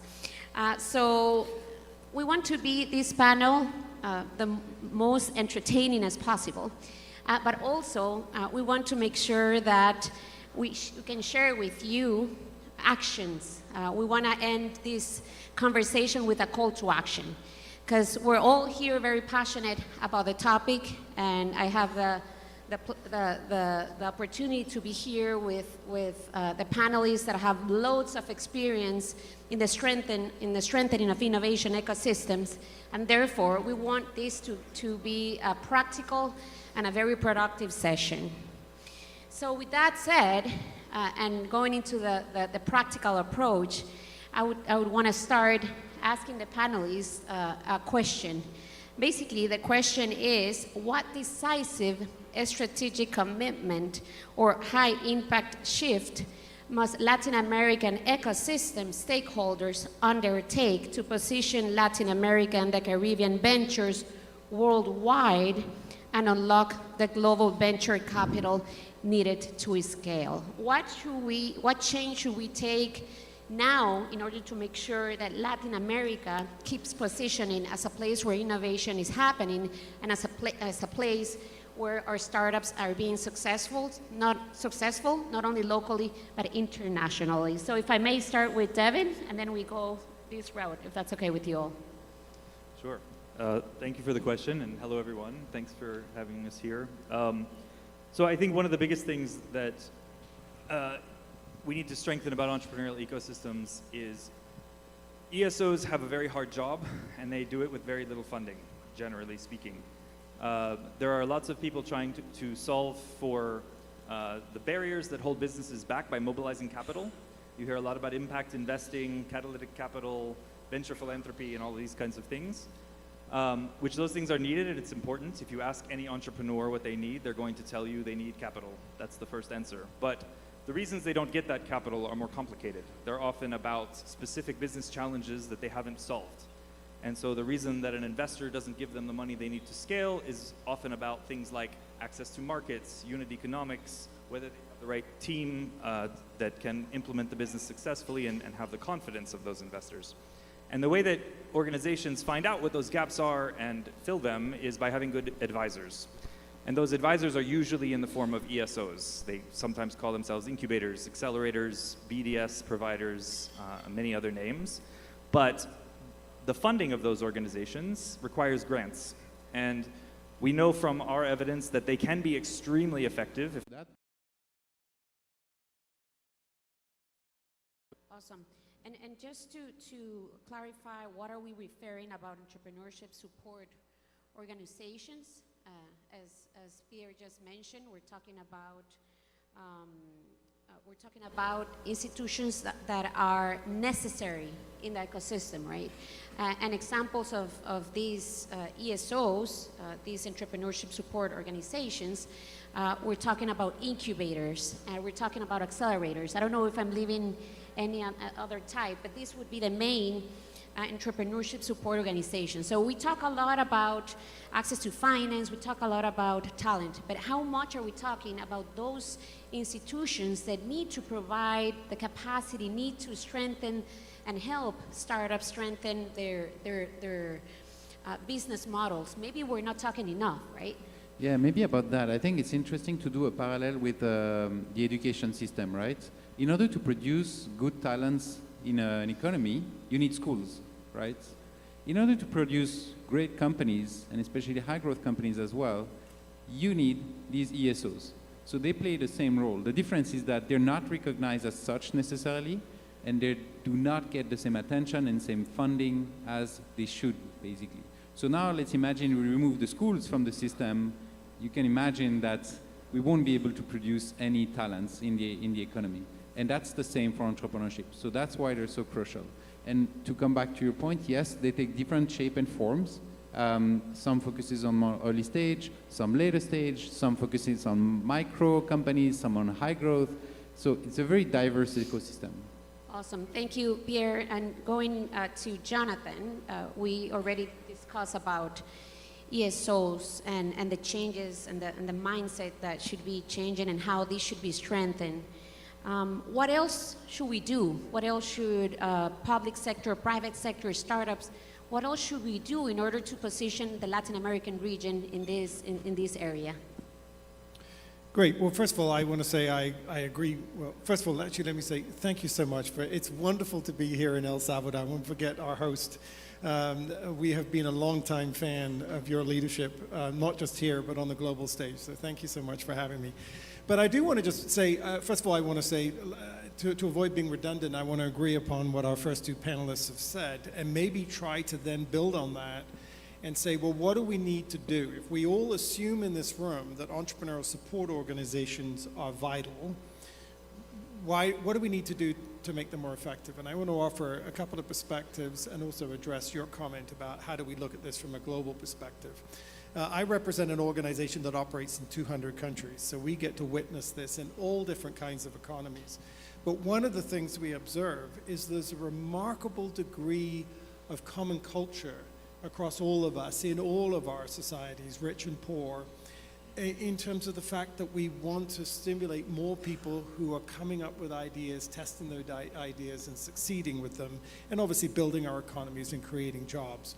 And so the first thing I would say is that you have to adopt a global mindset, supported by a regional mindset. This means we'd have to look at the performance of our entrepreneurial support organizations, and we have to self-police ourselves in a very ruthless way, because we've seen an explosion of ESOs over the course of the last 10 years, but not a significant improvement of the number of successful startups. I just want to give a very quick thing. I was sitting last week in South Africa at a table of funders that included the EU and a variety of other actors of entrepreneurial support programs in South Africa. There are millions and millions of dollars going into those programs, but I couldn't look at that awards ceremony going to the outputs of those and say, I don't know, I'm not sure I'm seeing the right kind of output. And maybe this is supporting the case that ministers like Minister Hayem have to make, which is we have limited resources, we need to put it behind organizations that are going to deliver results. So the first thing I would say is we have to measure performance. I would agree with Pierre and SeedStars that you have to come up with ways that you can help better equip those entrepreneurial support organizations to react to occasions where their performance is not good and give them better skill sets. But I also think we need to shift the focus from measuring process, which is still rampant throughout our industry, to measuring results. And I know this sounds like a model that we've talked about for 30 or 40 years in international development, but we have to stay focused on results. A couple of other quick things that I would just emphasize. we put out every Friday something called Startup State, okay, which gives the main media coverage around the world for what's happening in entrepreneurship as led by governments, both in terms of regulatory policies and programs around the world. If you don't get it, it's free. You should take advantage of it. But one of the things that our team in London that puts that out observes to me is that they have to struggle in Latin America to find coverage, whereas in every other part of the world, they're not struggling with that. So part of the way we can help ESOs is that we can do a better job at getting endorsement and more attention for the great things that they're doing from the media. So I'd like to see, that's one thing that we can do to support ESOs. And then the last thing, you've got to have more people like Maria Luisa Hayem who actually get entrepreneurship. It's got to have the blessing from the top, please, you know. As the minister knows, we're very fortunate, led by President Obama, who kicked it off years ago. We lead a global ministerial. It's fairly low key, but we bring ministers together to share what's working in their own economies and what's not working. But you've got to have the blessing from government. You don't necessarily always have to have the funding. There's a lot of foundations and corporations that want to help, but you have to have the blessing. And so I think getting the support and having startup savvy government leaders is very essential to the success of ESOs in the future. Awesome. Thank you very much, Jonathan, for your words, but also for very practical actions that we can take in order to make sure that Latin America and the Caribbean were more out there and that we can showcase all the great things that are happening in our region. Damaris, anything else that we should be doing in order to make sure that there's a bigger pipeline of high potential projects and a better knowledge of them around the world? Yeah, definitely.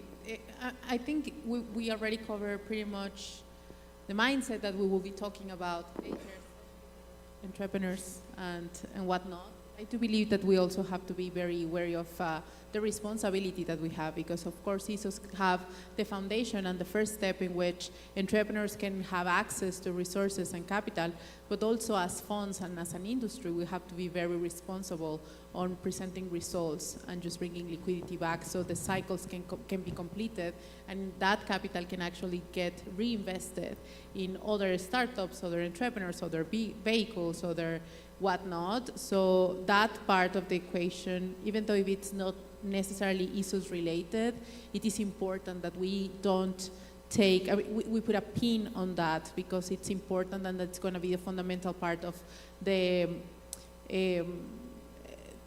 to building an industry that it's self-sufficient and it's not necessarily always getting the need of capital to grants and whatnot, right? And on the other side, to keep it short, entrepreneurs and us as fund allocators and whatnot, we have to be on top of what is going on with technology and how can we improve the way that we operate on a 2.0 or 3.0 version of ourselves. So if we're demanding to entrepreneurs to be on top of the state of the art of technology and utilizing that to improve the conditions in which we live and consume, and we have access to resources in Latin America, we as a fund allocators should be doing the same work and asking ourselves how we can improve our systems and processes and the way that we measure results and whatnot. Awesome, awesome. Thank you, Damaris. And now going to more specific questions for each panelist and also inviting to action. I would like to ask Pierre, he's the co-founder and CEO of SeedStars, as I mentioned earlier, and talking about practicality. What practical methodology most local ESOs should be adopting in order to make sure that they're measuring, they're understanding what's happening and guiding their decisions on where to move forward in order to achieve the same objective? How we generate stronger startups that can be eligible for local and international funding? Yeah, thank you. So on our side, we've been supporting for the past 12 years thousands and thousands of entrepreneurs in 90 countries.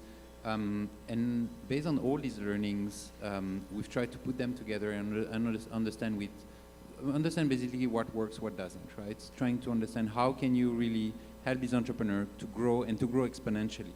And what we've discovered, and we're not the only one, like there is now science and academic now that can back that up, is it's not rocket science. It is science, but it is not rocket science. So there are ways to basically support entrepreneurs. Like I said before, unfortunately, most of the ESOs do not have the resources to invest in the talents and the R&D to basically implement possibly these methodologies. So what we're doing now is trying to put that at disposal. So that's, I think, the first element. Now we have data that can show over the past years what works, what doesn't. The second new element, I think, that is really game-changing is AI. AI just arrived, and honestly, it's changing any industry, and it is changing also our industry. And so we've tried now to put that together in order to support the ESO and trying to say, hey, we have all the data, we have the methodologies on how you should be implementing that. And you will be leveraging AI in order to do it. Just to give you some very concrete examples. Concretely, what the incubators or accelerators are doing. Part of the work sometimes is to just introduce some of the entrepreneurs to mentors or things like this, right? The way it currently operates is, okay, I introduce this mentor to this entrepreneur, and they do a bunch of meetings, and I don't really know what's going on during these meetings. With AI now, what we're doing is we're recording all of these meetings. We gather the data. This data is being leveraged to identify the blockers of the entrepreneurs, right? So we can now do better recommendations to the entrepreneur. We can now also do recommendations to the mentors and the coaches with this data. So we can say, hey, the way you conducted this session, you could be improving this and this. So we can do these recommendations. And with all of that, now we gather even more data. With these data, we're able to do better reporting on what works, what doesn't, right? So it's kind of a virtuous cycle of the more data, the more we learn, the more we can improve, et cetera, et cetera. So I think these methodologies for me are key. And last but not least, I wanted to mention as well, we mentioned about the sustainable model before. All of these data are key. Why? Because we believe that ESO are generating value, they're not capturing it, and we believe that now they can capture it. With all the technology that we're putting here, we're able to capture that data. That data, we can monetize it in two ways for them. First, we sell basically to some of the funders, monitoring and evaluation services. So we can now report on what worked, what doesn't with their programs, so they can put their money where they see the most, the best outcome, I would say. And second, you can monetize it to capital providers. So we are investors ourselves, right? And when we are investing in companies, we need to do due diligence. We need to basically try to analyze every company. If we're able to gather all of the data that I've just mentioned, that streamlines a lot the process for us, that reduces our costs, and we're ready to pay for that. And now that's a new revenue source for the ESOs. So the point here I wanted to make is that there are methodologies out there, there is technology that is here, and I think now is the right time to basically develop that at scale for the industry to really make a difference. Awesome, thank you, Pierre. And something I forgot to mention, well, I did mention that we're all very passionate here, so I'm not gonna be the only one posing questions. One of the rules of our panel is that members of the panel can ask questions, and therefore I would pass the mic to Jonathan, who wants to react to what Pierre just mentioned. Yeah, less a question and more, I just want to echo what both of you have done, which is to introduce this concept of AI, which I think, you know, we're using it in the same way, in that we are training AI agents with hundreds of thousands of hours of mentoring that will allow an individual for $19 a month to get access to a closed set of resources of mentorship that's occurred across the world for a number of years. Now, that's extremely important because the beta so far tells us that of the 200 people in the beta over the last few months, that each one of them is using it 6 out of 7 days a week, meaning they can use it at night when they've got a free moment. A lot of people that are starting companies or testing ideas are doing it part-time. So but we know about the valuable resource of AI, but what I love about what Pierre is reminding us is we need to bring rigor and discipline and data, and as you said, science into our field, because it's somewhat been lacking. I mean, we're the longest serving grantee of the Kauffman Foundation in the United States, and very blessed that they've supported our work. And one of the things that we set out to do on day one was, they said, we have to bring more rigor and academic rigor and discipline to our field, because someone rudely in leadership then said, yeah, entrepreneurship, you know, it's kind of like, you know, right now it's sort of like being treated like a social science. It's not being treated like, you know, Nobel Prize winning economists. You've got, you know, adjunct professors dealing with it, and we needed to bring that up. And I think the science, but one of the things we underestimate is the value of AI in collecting that data that's going to allow people like Seed Stars and Jen and Andy to be able to be more efficient at helping those ESOs perform better. So I just want to emphasize what you brought. We have to be adopting, embracing AI very aggressively from an ESO perspective as well as from an entrepreneur support perspective. Awesome, awesome. Thank you, Jonathan. And keeping on this same topic, I would like to ask Devin, what evidence tells us about how ESOs can be more effective in generating a stronger pipeline? Already, Pierre and Jonathan have mentioned the importance of methodologies and rigorous data, but what is evidence telling us about what ESO should be doing to make sure that we have a bigger pipeline, at a pipeline where startups are strong? Sure.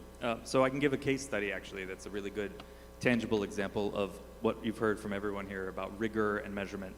So we set out on a research project about 10 years ago. It was called the Global Accelerator Learning Initiative. And it was initially started just to answer one simple question. Everyone in the world was starting accelerator programs at the time, and we wondered, is this a good thing to be doing? Is it worth the money, or are we all wasting our time? And so we tracked about 23,000 entrepreneurs over a 5-year period who applied to accelerator programs, and we followed both the accepted and the rejected candidates to see how much effect getting into an accelerator had on their success. And we were measuring their success in 3 simple economic indicators. How much revenue did they have? How many people did they employ? And how much capital did they raise? And over that period, we learned that the average accelerator is basically worth the money. It gets about 1.5x return in economic growth for the grant funding that it takes to run the program. But while we looked more carefully at it, we found that the top quarter of performers were performing somewhere between 8 and 10 times better than that. And that was really interesting. So we spent several years going over that data and applying it to other research projects and with the World Bank and IFC and others. And we eventually settled on a set of principles that seemed to correlate with those high performers. And so they're now called the SCALE principles, and it's an acronym. It's for selecting the right entrepreneur, charging for your services, addressing specific problems that the entrepreneurs face, being a learning organization, and leading by example. And that basically, it is not a prescriptive model to say this way of doing the work works and this way doesn't. It's a mindset. It's about subjecting what you're doing to really rigorous measurements. And if the measurement says, well, this thing you're doing is working really well and this thing is not, quit that and do more of this. And the challenge that people face in this sector, we talked about the funding challenges that ESOs face in general, but the funding that they do get is also a quality problem. So many of those ESOs are getting funding that is extremely prescriptive. The donors will say, I want to support this kind of entrepreneur in this place, in this sector, with these demographic characteristics, and they will fund you for 1 year or 2 years. Now, if you're an ESO and you start a program that says, okay, we want women climate entrepreneurs in this part of the country with this sort of business model, and you find out that actually you're really bad at supporting those entrepreneurs, but you've got funding for 2 years, you're just going to finish the funding and you're going to do a bad project, and there's not going to be the impact that you want. But if the funder was flexible enough to say, follow the data, do what works, and they realize that no amount of grant funding can control a market, right? Markets are incredibly powerful.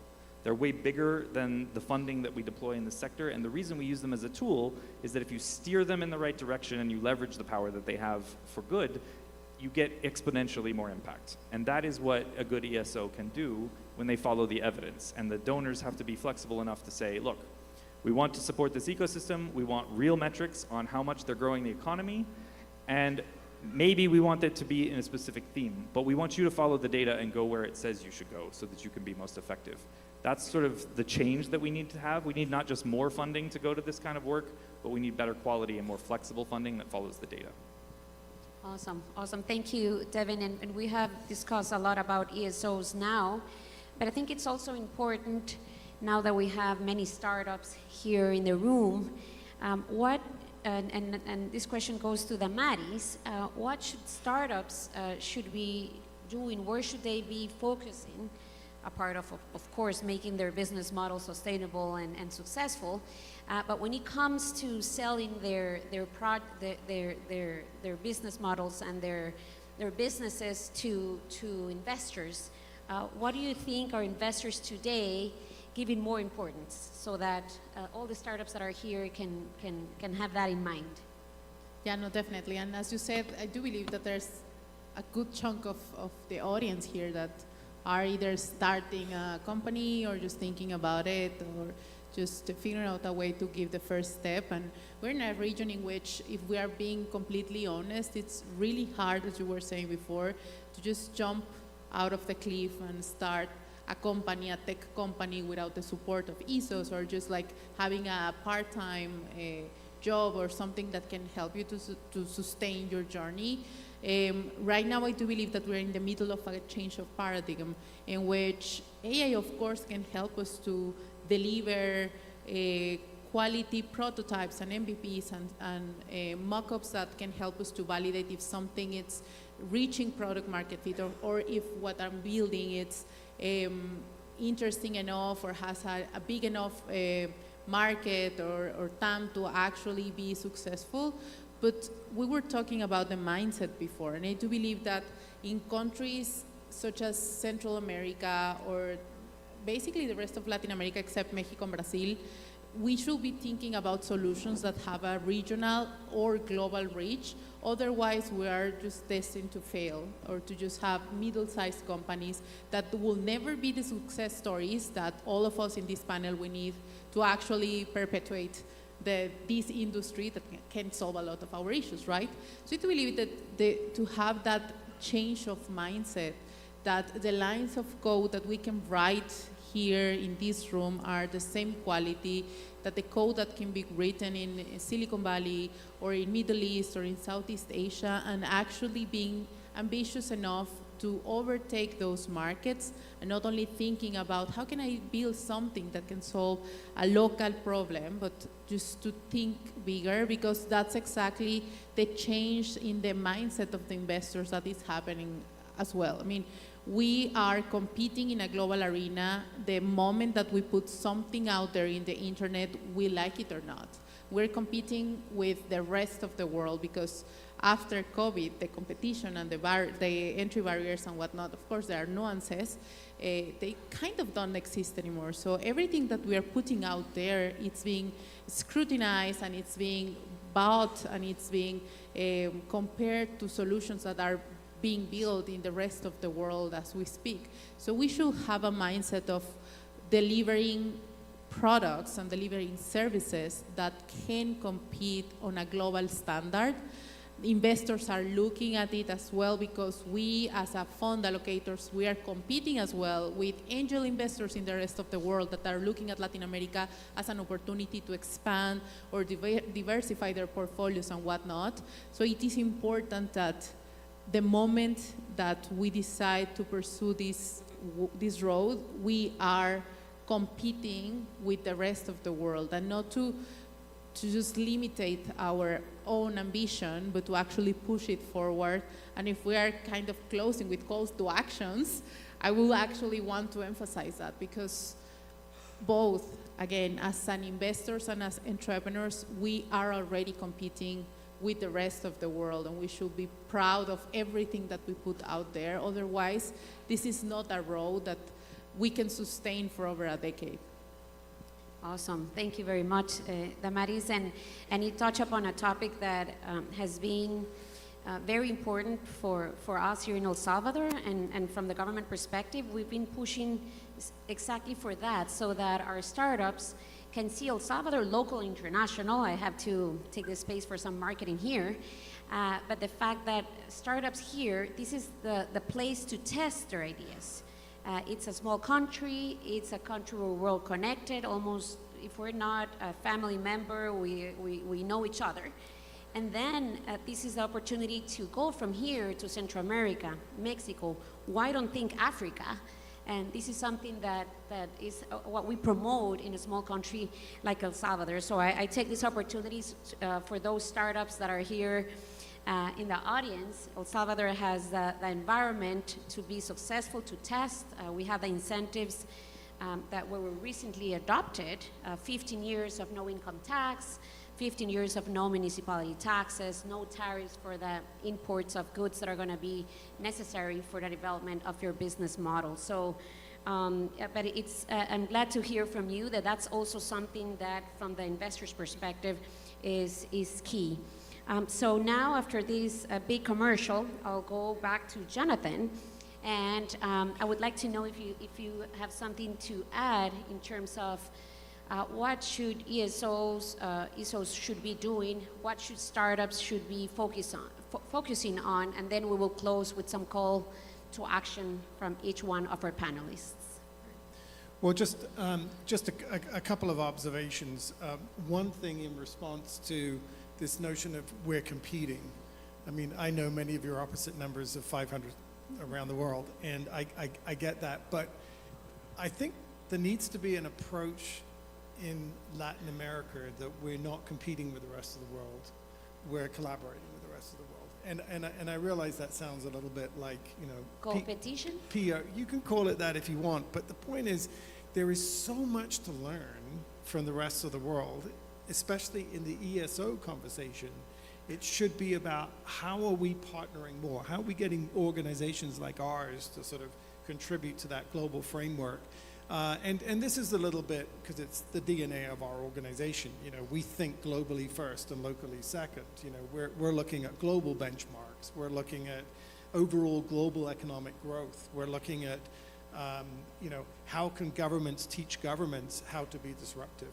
And that's the second point I'll just come to and answer your question. I want to do a shout out for IDB, and huge thanks to your leadership in bringing all of us together, because, you know, IDB is often thinking ahead, and I know has plans in the future, and we certainly plan at GEN to deepen and widen our work in Latin America over the next 2 to 3 years, and hope to do that in partnership with IDB.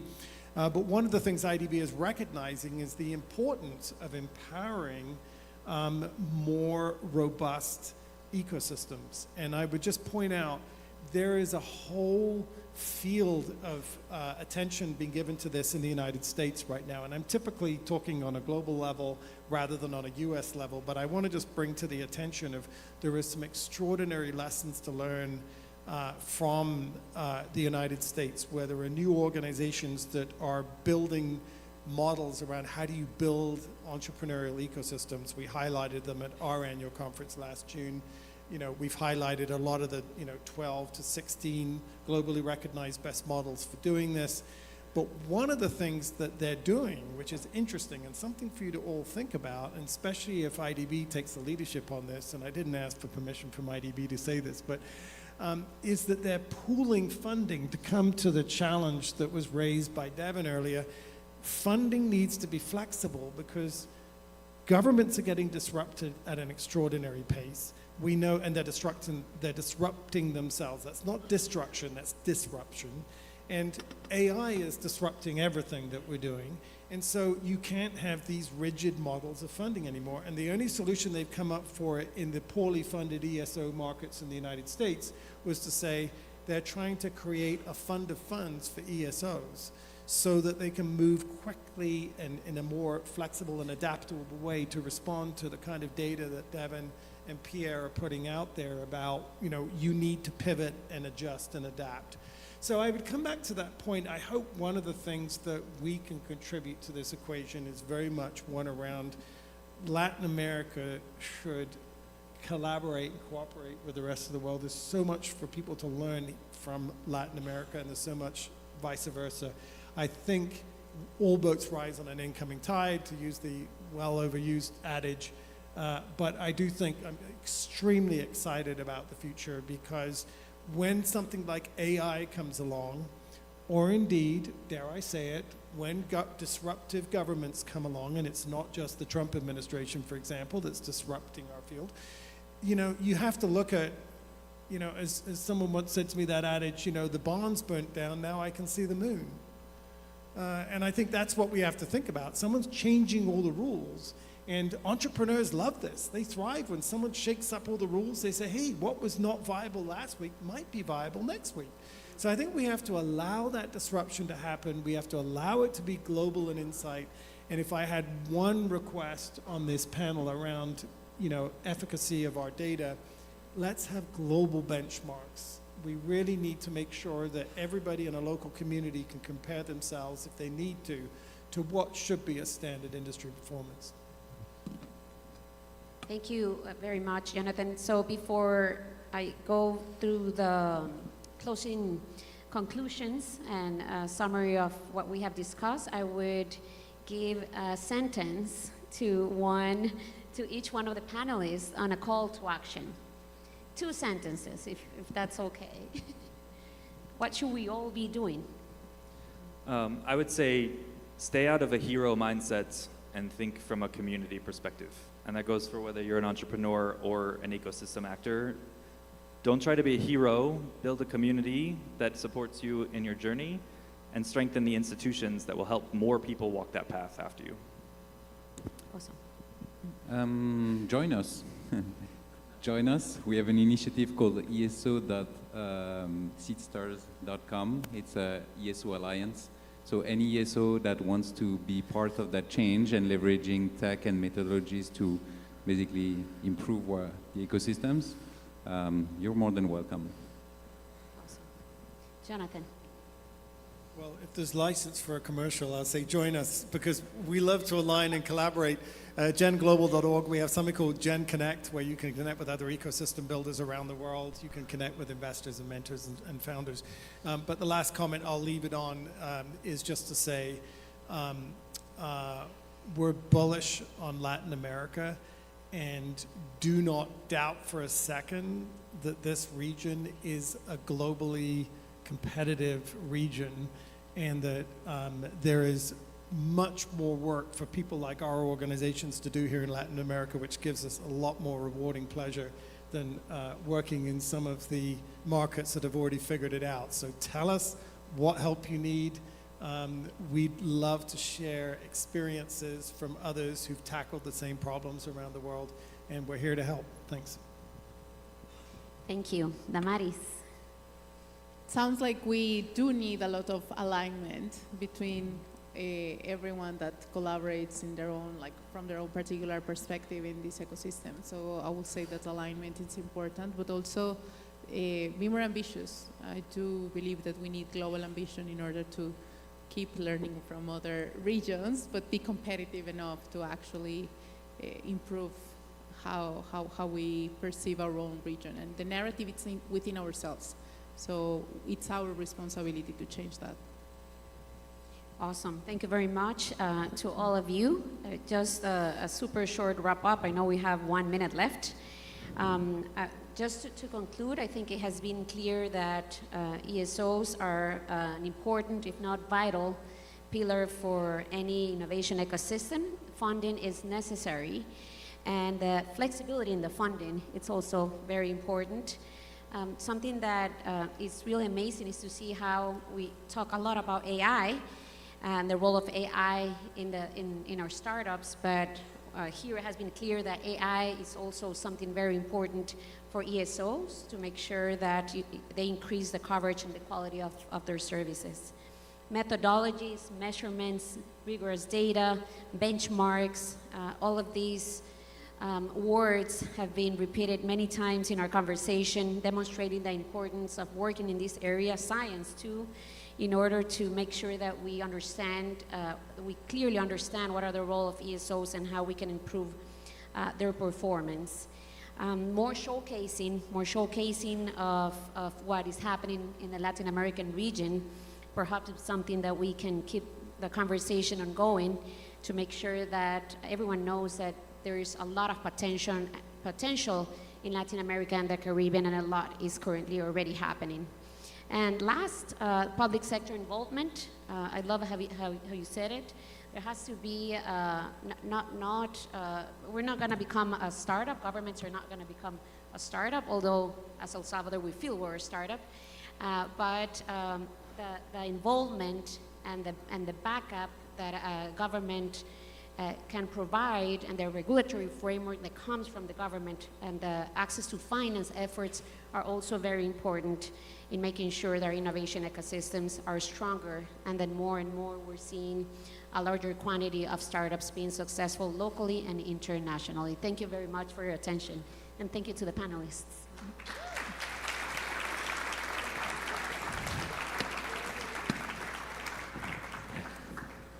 Fuerte el aplauso, muchísimas gracias. Big round of applause. Thank you so much to all our guests, Pierre, Damaris, Jonathan, and Minister. Thank you for this wonderful conversation. We're going to be taking the official picture, of course.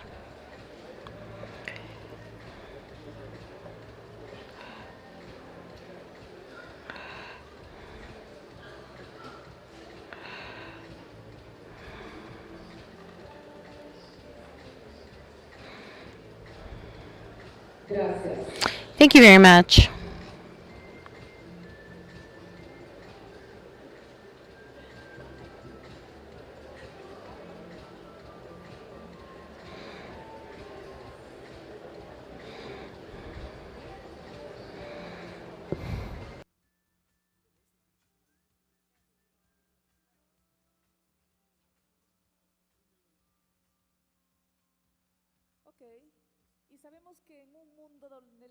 We know that in a world where technology moves forward faster than ever, innovation doesn't take place on empty.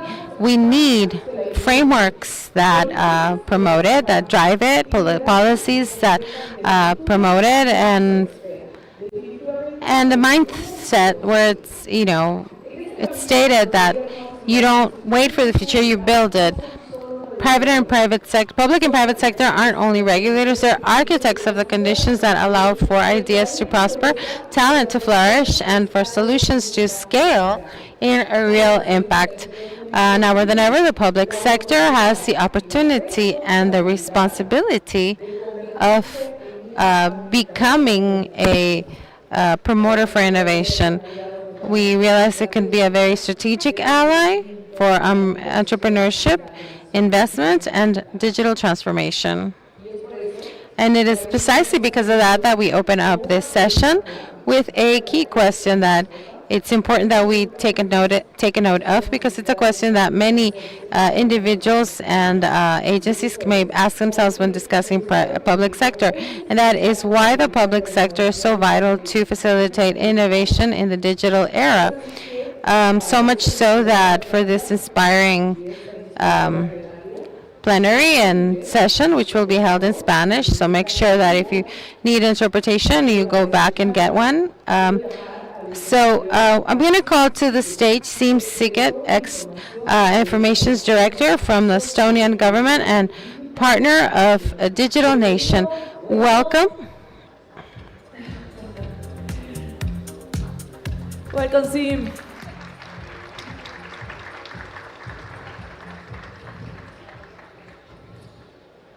Good morning, still a morning.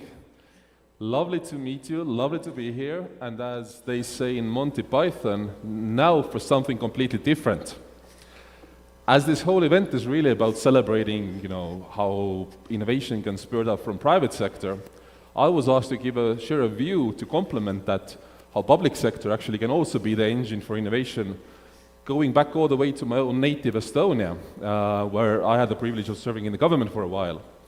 And the reason why I speak about this is that what happens if private sector is not really there yet? Do you have to keep waiting? Or perhaps government can start to lead the way? And that was a lot of our journey, at least. I want to say one more thing before continuing. So, besides doing Estonia for a number of years, these days are a digital nation, so now we work with governments around the world, helping them do digital transformation to transform their public sector digitally. And we see the same things resonating and doable all over the world. So it's not just an Estonia story. I really believe there's something for the governments to help get innovation going widely. But I should probably briefly take you to my own lovely native country in Estonia, so just to lay a bit of context. I'm sure some of you have heard about us anyways, but we are up there, northeast of Europe. We are small, 1.3 million people, and not really much natural resource, or it's not like it says oil and something to keep selling and then become rich, which means that if you want to be a fully fledged country in this context, you have to be very effective and efficient. There's constant drive to reach productivity, and that is what pushed us to digital change in public sector all the way from late 90s. Basically, that was the time, some of you remember, when the internet was starting to take off, right? The Netscape communicator was out. I mean, it was the dot-com bubble booming there. So we needed to become productive. Internet was coming a thing. We decided to start experimenting from this. And in that process, what happened, it worked. So indeed, these days, Estonia is able to do so much more beyond its weight by relying on everything digitally. So if I give you a glimpse what that means, so for example, if you're a citizen living in the country, that means anything and everything you need to do with the government in terms of bureaucracy, there is a digital way for doing that. The only exception still, you still have to show up to get married and divorced. Even if the bureaucracy around it is digital, well, it's a tradition, at least to show up at the altar. But anything else you can imagine, from how you change your residences, how you basically queue your child in a kindergarten, whatever else, there's a digital way of doing it. This matters the most, by the way, to companies, and I will come back to that. So for entrepreneurs, you start a company online, basically in next 15 minutes, maximum a few hours. If you do it perhaps in the middle of the night from here, next morning, it's up and running. And then from there on, it's not just an option to do things digitally. For entrepreneurs, everything has to happen digitally. So it's mandatory digital services. I run a few companies today. Everything happens fully digitally from wherever I am in the world. And whether it's the red tape of annual reports, taxes, any sort of things I have to deal with my staff, all fully digital. We've gone beyond the bureaucracy. I mean, when you go to Estonia, the things like healthcare really works on digital. So there's a whole medical history about me. These days, they're trying to also add genomics data there to be more personalized, more preventive in medicine. So my point being that we've also not just tried to make bureaucracy more productive and more efficient, save time, for example, for people, but also go deep into public services that are hard, like health, like education, to transform and make them more productive. And finally, this goes all the way to not just things that people have to do, like if you're ill, you have to see a doctor. If you have to get the red tape done, you have to somehow interact with the government. But we also looked at things people want to do and how to make these things more accessible, more easy digitally, like voting. So you could be here in this lovely event. If there happen to be voting or parliament elections in Estonia, you could vote from here. So it's all about sort of making this more convenient. The reason why I tell all this story is that it means that any and every part of government is deeply enmeshed with digital. This means that every part of our lives as Estonians, as Estonian entrepreneurs, is full digital for that matter. And what has come about as a side story of that is a great tech sector. So if late 90s, as I said, we started going digital for the reasons of providing better public service, what also started to happen was that now a great tech scene started to bubble. And this has come to the point whereby, there are 10 unicorns in the country, unicorns and then, the biggest valued companies.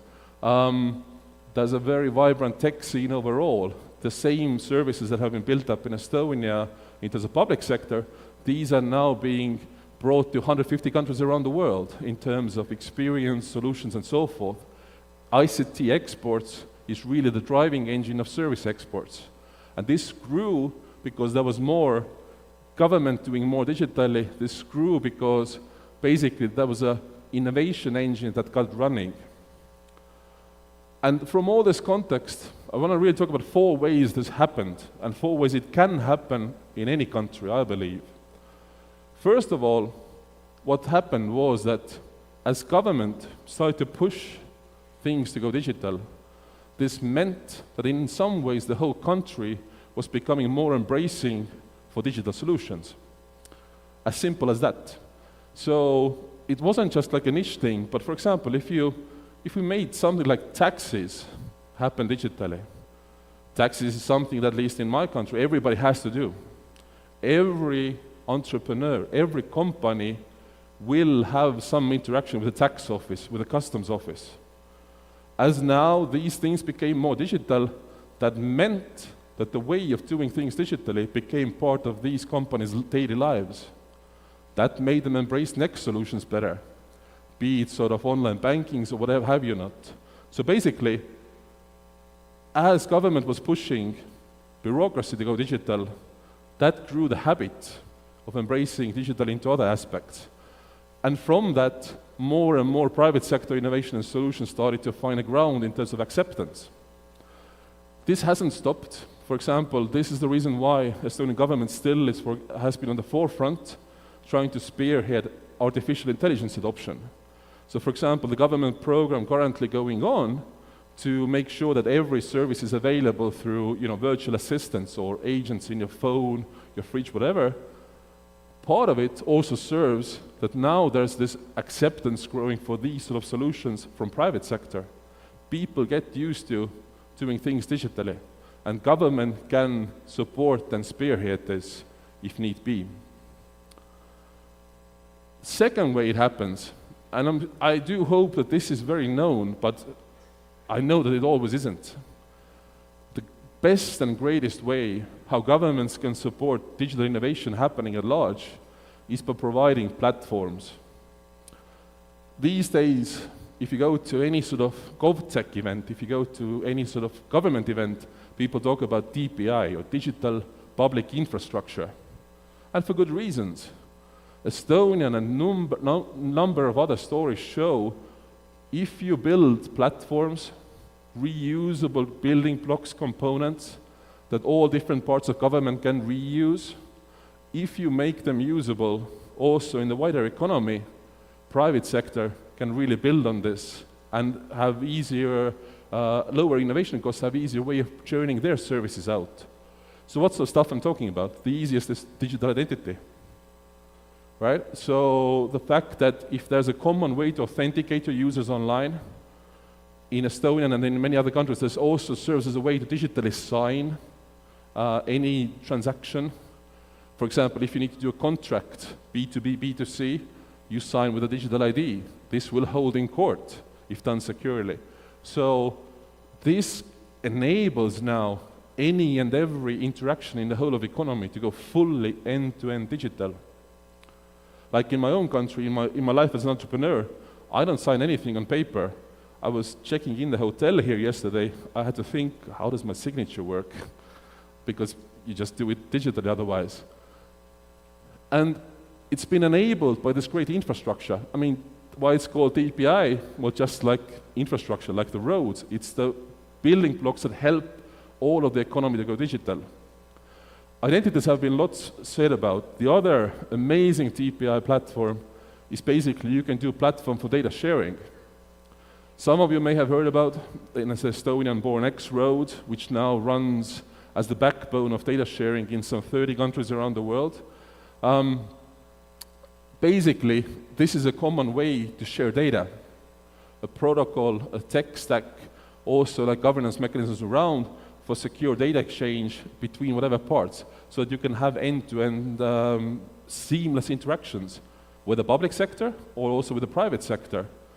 X-Road is what makes me possible to pay my taxes through my online bank. So it's platforms like these that enable innovation to happen.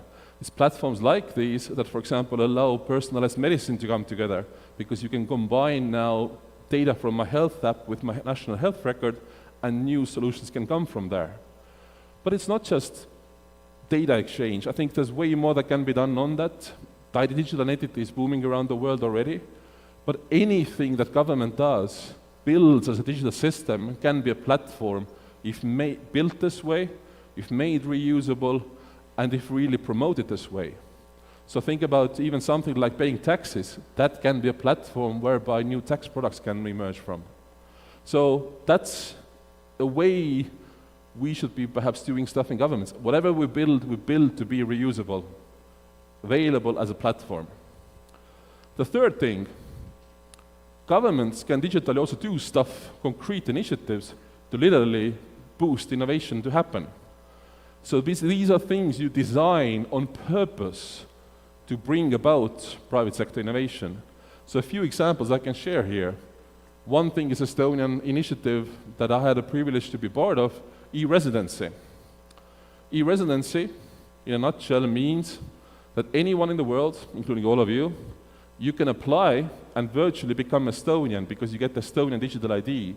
And through that, you can set up a company, like I run one in Estonia, run it from being in El Salvador here, without ever setting foot there, but you're legit in the whole European market.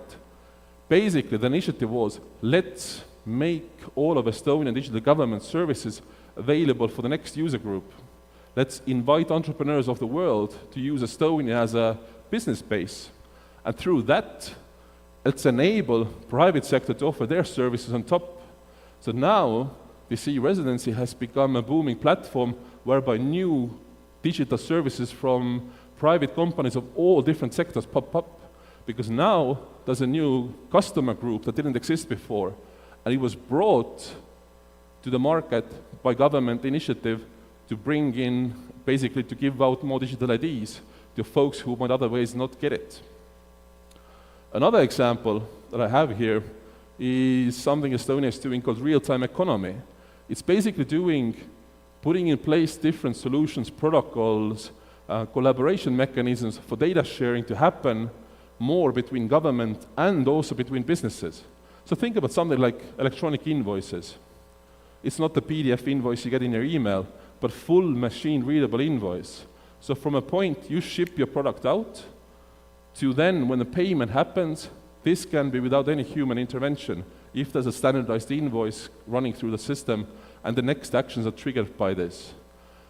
Building this sort of infrastructure, these sort of agreements, leading this sort of initiative, in Estonia, this has the potential to save 0.5, so 0.5% of GDP every year.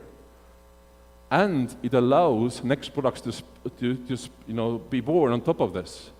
So basically, real-time economy stuff about how to enable real-time data flows throughout the economy between companies and with the government. This is about how can we make data flow that there would be new products coming out of this. It's an initiative designed to boost innovation. And my last thing, if other things have been about what to do, let's do platforms, let's do concrete initiatives, let's do digital, service upgrading, just because then perhaps there's more readiness to adopt stuff. What finally matters is how we do it all. And I have to be brief here in the interest of time, but it really matters that if we build the digital systems in governments in a way that we embrace open innovation, we invite partnerships, we build stuff with the best of private sector minds, they have a chance to take this, to build new products, to take this to other countries, just like has happened in Estonia. So we have to embrace the private sector in how we do stuff.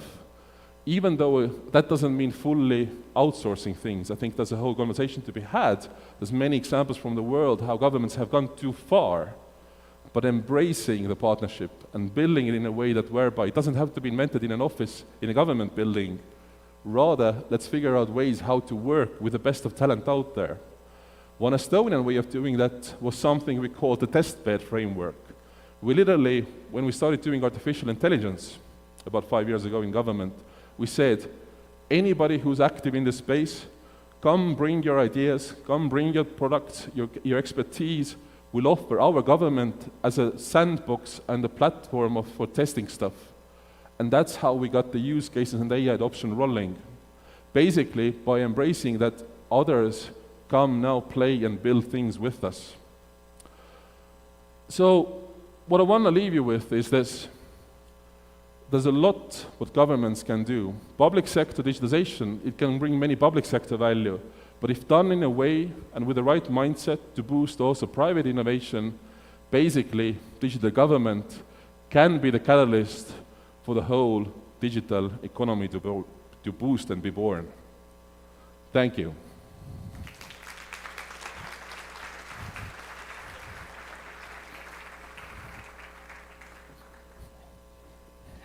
Thank you, Sim. Ahora vamos a pasar a hablar. Right, so now we're going to be discussing the marvelous technology that is in everybody's mind. Do you know which one it is? Don't be embarrassed. The technology that is in everyone's mind, or that's in the midst of all of us. What is that? I'm sorry, I can't hear if they don't use a mic. AI, more than a trend, AI has become a force able to redefine industries, transform governments, and change the ways we face the hardest and most complex challenges of our time.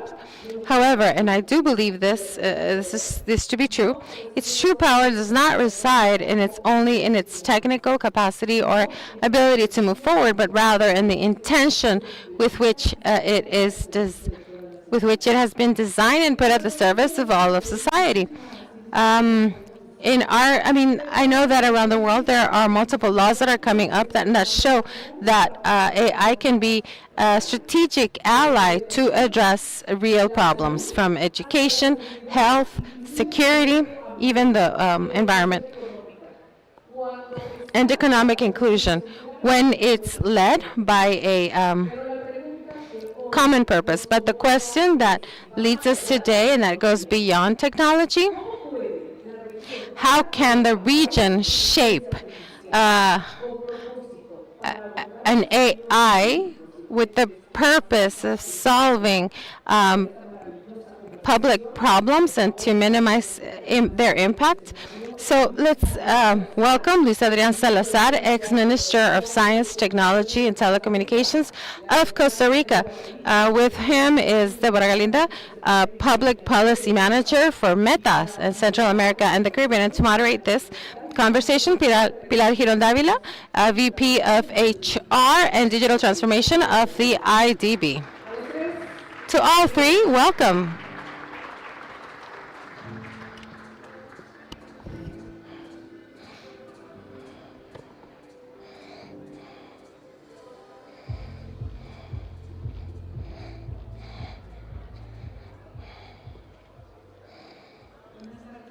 Good afternoon, everyone. How are you doing?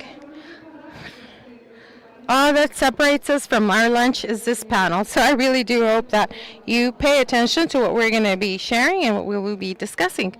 As we said, first and foremost, thank you so much for the invitation. Thank you for inviting us to this wonderful land of volcanoes, as everybody said this morning, where I have had the opportunity to personally experience scaling a volcano in Santa Ana. I did so yesterday. It's a wonderful place and experience. If you haven't done it, do it. So Adrián will speak to us about how Costa Rica managed to lead in the professional skills in artificial intelligence and different mechanisms. The second issue that I discussed was infrastructure. Insufficient infrastructure and a limited version makes it hard to expand this in our region, affecting key sectors like water, electricity, transportation, and communication. Another important issue is the quality and governance of the data. Lack of accessible data limits the effectivity of the solutions based in AI-based solutions.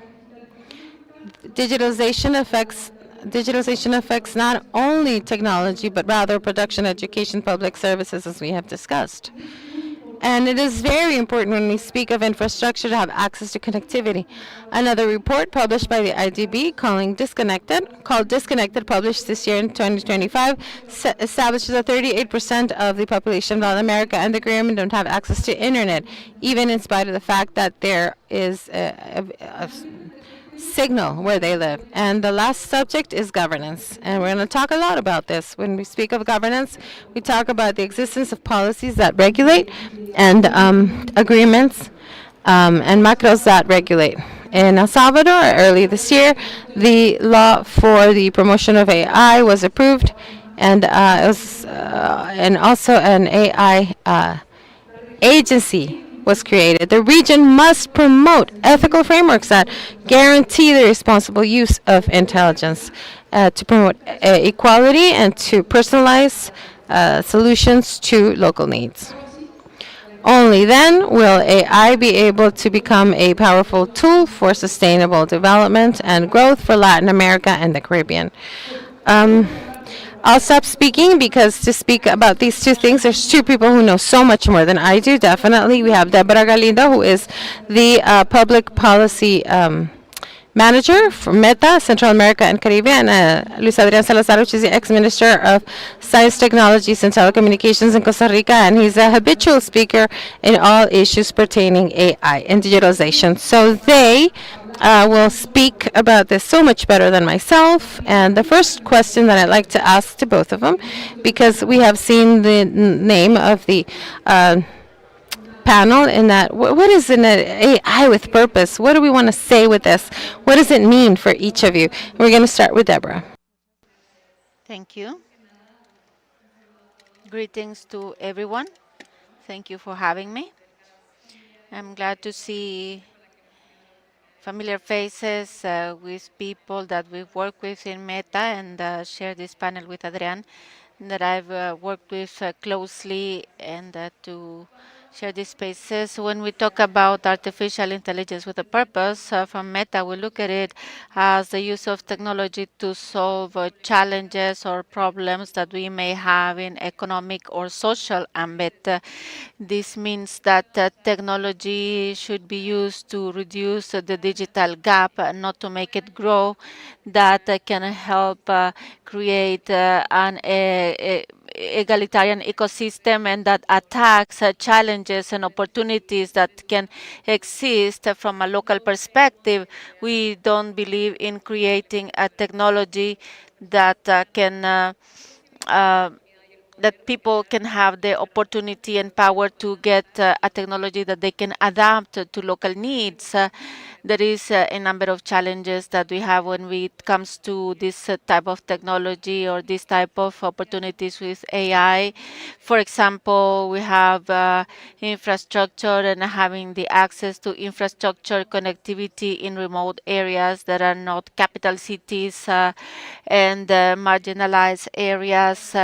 Also, the language barrier is another problem that we see, that there is a technology in certain languages and not in other languages. And I will make a commercial of an initiative that we have in Meta. There is an initiative called No Language Left Behind, where we try to bring technology close to this type of minority languages, languages that are not spoken by majorities, where we use artificial intelligence to translate to over 200 languages, including native languages, indigenous languages around the world. And the idea is to bring knowledge and information close to these populations so that it's not only there for people that speak the privileged languages, and also having education spaces promoting public-private collaborations to incentivize this learning, that people learn and see what AI is, because we can talk about different training models, open source, closed spaces, but at the end of the day, people don't know what we are talking about when we talk about AI, and these type of spaces help to bring technology closer. And finally, a challenge and an opportunity is to see that AI is developed ethically and transparently, where people can also give their feedback to technology, and that is not just that I put a model that is created, but it could be a both ways thing, so that this technology is perfected in time. Thank you, Deborah, Luis, Adrian. What is AI with a purpose? Thank you, Pilar, Deborah, and the government of El Salvador, to the bank and the sponsors. Certainly, an AI with a purpose is that allows along with other emerging technologies to give well-being. And when we talk about a purpose, it's not only about the what and how, but the for what. And right now, with so many global challenges, it is fundamental that such a powerful technology that doesn't only strengthen human muscle, but it strengthens the brain and the capacity to generate knowledge, that we work so that we can achieve in this purpose a positive fabric that allows that the private sector, the government, the academia, entrepreneurs, investors, that they can have a balance of forces so that they can improve the current living conditions of human beings.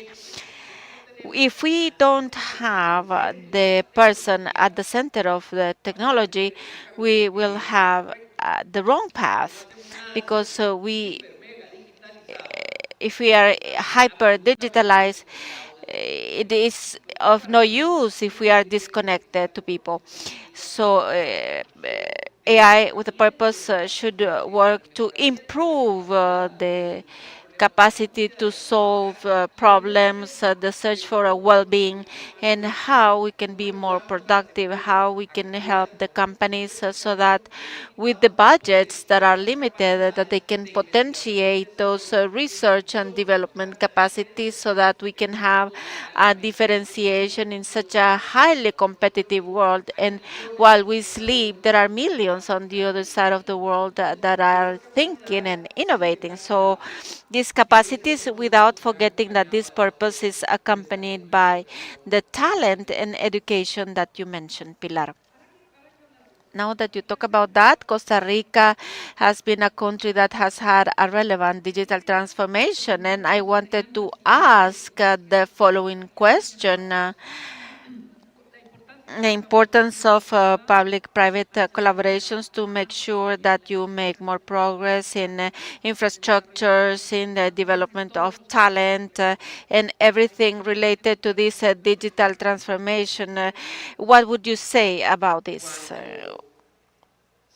When we align public policy as a decision of the country, where they incorporate the different sectors, and when we have the private sector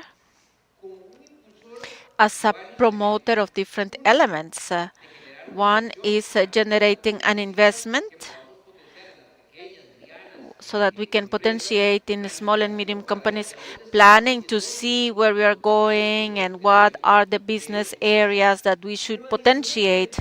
But additionally, there is something that is that in Latin America and the countries of the world, normally we have to fight against a challenge, and it is political cycles, because every time a government comes, they might have good initiatives, new initiatives, which is great. But unfortunately, sometimes they start from the scratch, or they want to launch a new strategy. And right now, that is very complex, because the speed, scale, and scope of AI, it doesn't give you time to start planning every time someone new comes along. So the participation of the private sector, the participation of multilateral and bilateral entities, make that this equation allows that there is more continuity in time. So I think that no doubt generating a link between the investors and those who do R&D is fundamental. And I would like to mention something else. You see that value chains change. It's not only about inputs. Value chains, they have are changing morphology, and it is important that we can potentiate entrepreneurship, new businesses, research and development. That's why I mentioned this so much for innovation, so that we can be prepared for a challenge that is essential, and that is the deployment of talents, deployment of skills that happen through AI. So if we have more capacity to invest, entrepreneurs, we will have the possibility to achieve more capacity to generate or possibility to have new companies, and with that, sources of wealth and work for a world that is as challenging as it is right now. So this collaboration, Deborah, I wanted to say, you have talked about some gaps and how to break the gaps or bridge the gaps. What policies or mechanisms the governments and companies could adopt to make sure that in the development of AI, you mentioned some, but so that we can bridge, not enhance gaps? Well, essentially, we should use technology so that it helps us in this task, use it for the benefit of society, not that the technology uses us. And what do I mean by that? For example, promoting openness and access to AI models. In Meta, we advocate for an open source AI so that people can have access, have feedback, audit the models that we have. But for this, it is necessary that governments invest in infrastructure, that there is more connectivity in remote areas, and after that, there are private-public collaborations to incentivize these collaborations. In El Salvador in particular, we are very thankful with the Ministry of Economy, because we have started a collaboration since 2022 where we have brought education in different types of the emerging technologies to the citizens and to the entrepreneurs, SMEs, and this collaboration is something that we hope that it will continue to grow in the coming years, and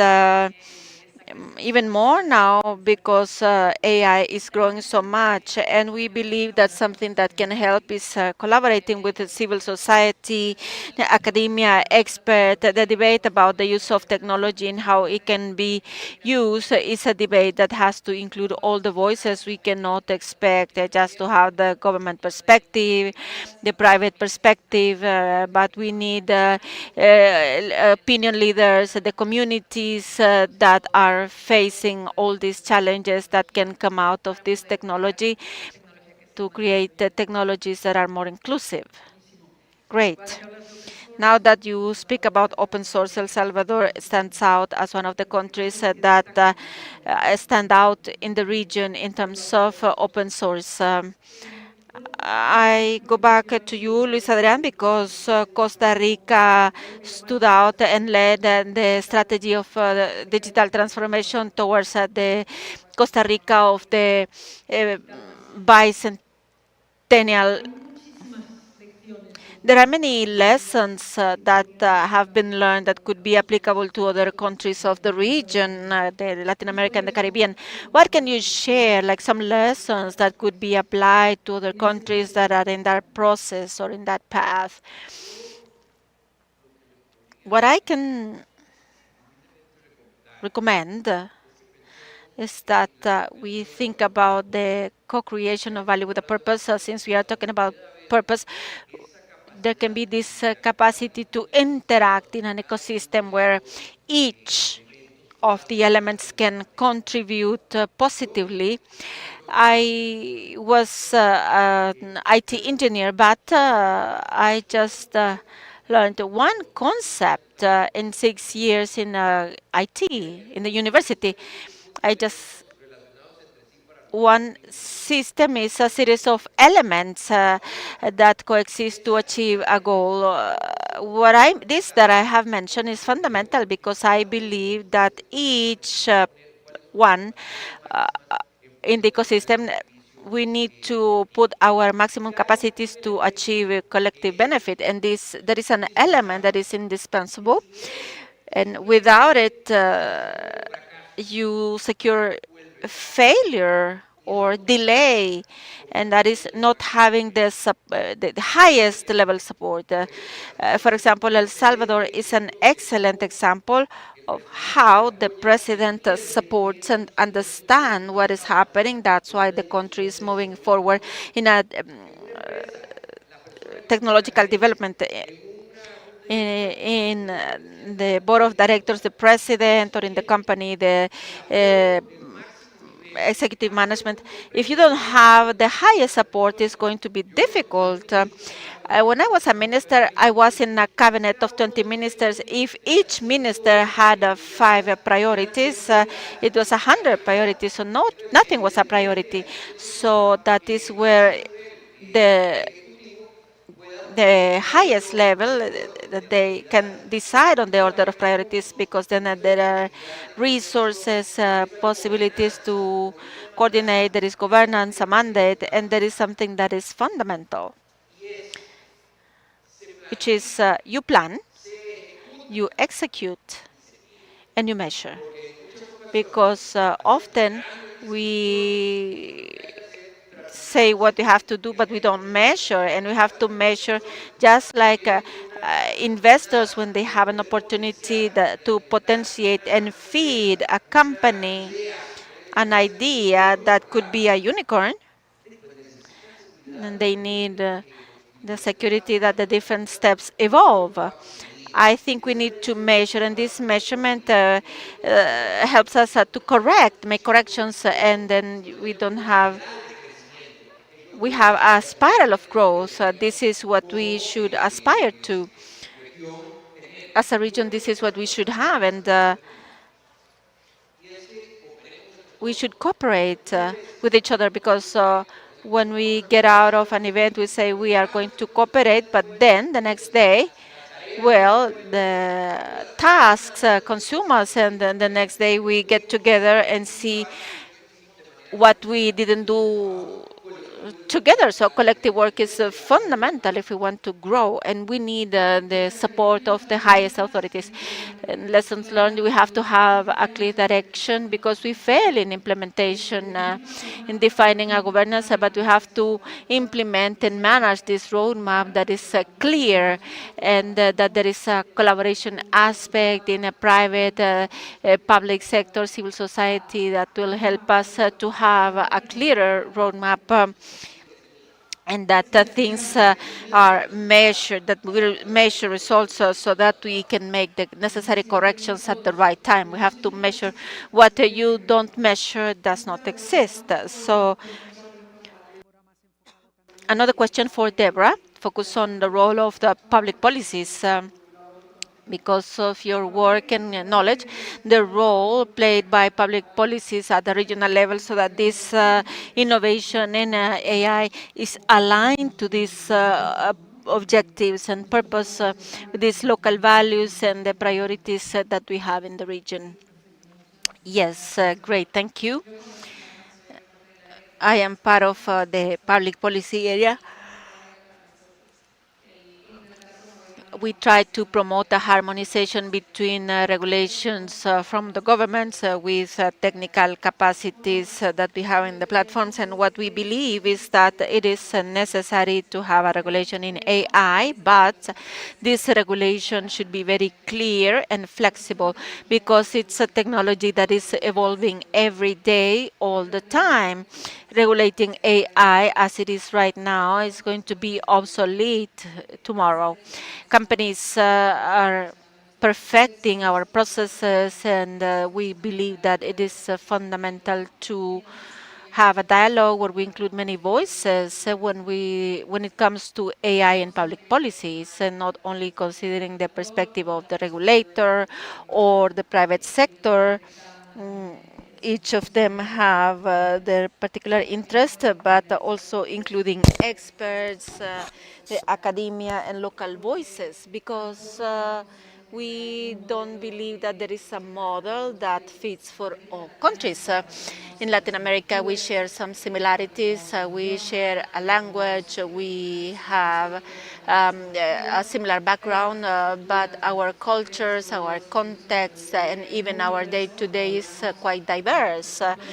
When it comes to countries like Mexico, Argentina, El Salvador, Costa Rica, I see the Mexico, Central America, and the Caribbean region. Well, it's a different world, even when we speak about countries that are very close to each other. That's why we have to have this local voice and this local perspective. And to promote this type of collaboration spaces and conversation spaces between the regulators of the different countries and the governments, so that we can learn from experiences. If there is a country that has made more progress in terms of regulations of AI, this country should share what went well, what went wrong with other countries who want to get into that. And from Meta, we are open to establish this type of collaboration so that we can promote regulatory frameworks that are inclusive and keep an open dialogue and to express how we see the regulation of AI. Well, since we are about to finish, I want to ask a question to both of you. We are in a year 2030. We look back 5 years back, and we think, what are we celebrating when, if we have achieved an AI with a purpose, and we have talked about the purpose. So, what would we celebrate? Well, I will speak fast. We would see technology that is accessible for everyone, people who are not only in urban areas but also in rural spaces, and that there are initiatives that come from these areas. We would be talking about technology that is available in many languages, not only the conventional languages but the minority languages, indigenous languages, using AI to have education solutions, healthcare solutions, bringing public services closer to citizens, and that this is sustainable and that there are more projects that come from Latin America, from the different countries that feed each other, and that there is an ecosystem of collaboration. Luis Adrian, what do you think for 2030? Well, in 2030, I would like to have a job that I want to aspire to have later on. What I think that we should have is more equality, and we need to understand what is happening for that. I think that the possibility to potentiate this individual talent that all human beings have, to turn it into productive knowledge, you only do it through an education, a quality education. And in 2030, I hope that as countries we have understood that the seed is planted in talent and the education of people, and that we can create a governance and understanding on how the system works, so that we can have flows of capital that are robust enough to potentiate all this talent through entrepreneurship. I think that big companies are open to support these entrepreneurs who want to grow ideas and who want to create development. We should not be afraid, and that we have learned to work together, and that this led us to more equality, reducing gaps. It sounds like utopic, but as a humanity, we have the obligation that if we are in this sector, if we understand what is happening, we should realize that technology stop being an element to digitalize paperwork, and it's fundamental peace, in the social pact of humanity, and in the well-being of people and in the productivity of the companies. What started with a negative vision, I think, ends with a hopeful vision. We talk about access, availability, self-sustainability, collaboration. All the ideas that you have shared give us huge hope that we can build in the region and between each other, an AI with a purpose. We don't start from the scratch. I'm going to publicize IDB. We have initiatives such as Fair Lag that promote equality and transparency in the use of AI, or Guarania for the use of Guarani and all the languages, promoting this regional cooperation. We have initiatives that promote artificial intelligence for this purpose that is inclusive for all. The challenge is to transform these initiatives that we have in real opportunities and to take advantage of this AI to improve many sectors, education, public health, resource management, and guarantee that nobody is left behind in the digital era. That is very important for us, that nobody is left behind. Luis Adrian said it. I trust that this panel is a starting point to reaffirm this commitment with an AI with a purpose that doesn't only innovate, but it inspires trust, reduces inequalities, and opens up new opportunities for everyone. I want to thank Deborah and Luis Adriana for these interventions that have been enriching for this subject that we were discussing. And the future of AI has not been written as yet, and it hasn't been written in Latin America and the Caribbean. So all of us can give it a view of responsibility, of hope, and inclusion. Thank you very much, both, for your participation.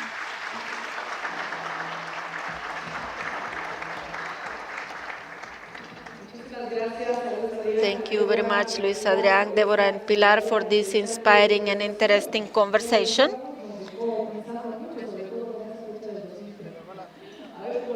It left us thinking about 2030, and we have started a conversation that will mark the future of the entire region. From the first session to that moment, to this moment, this space has turned into a meeting point for bold ideas, visions that inspire, alliances that transform, and we started to shape concrete answers to the big questions that have brought us here about investments with a purpose, the construction of solid ecosystems, the role of the public sector, and the power of technology to generate a real impact in Latin America and the Caribbean.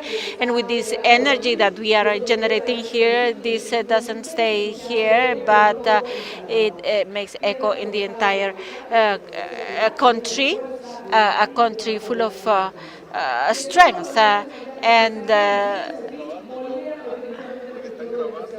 you will shape the future of the region. We will thank our sponsors, Sistema Fede Crédito, Ayuntamiento de Madrid, Together International, the sponsors, Zebra category, ADA, Banco Agrícola, Fusalmo, Tigo Business, and the Racing Star category sponsors, Aplaudo, Google Cloud Partner, Banco Integral, C-Black, Elanin, Endeavor, Meta, Novamed, Red Hat, Visa, Net in Love. Now we want to ask you two important things. Please pay attention. We are going to return the interpretation equipments before we leave the room. Let's return them, and make sure that you take all your belongings, everything that you have, because this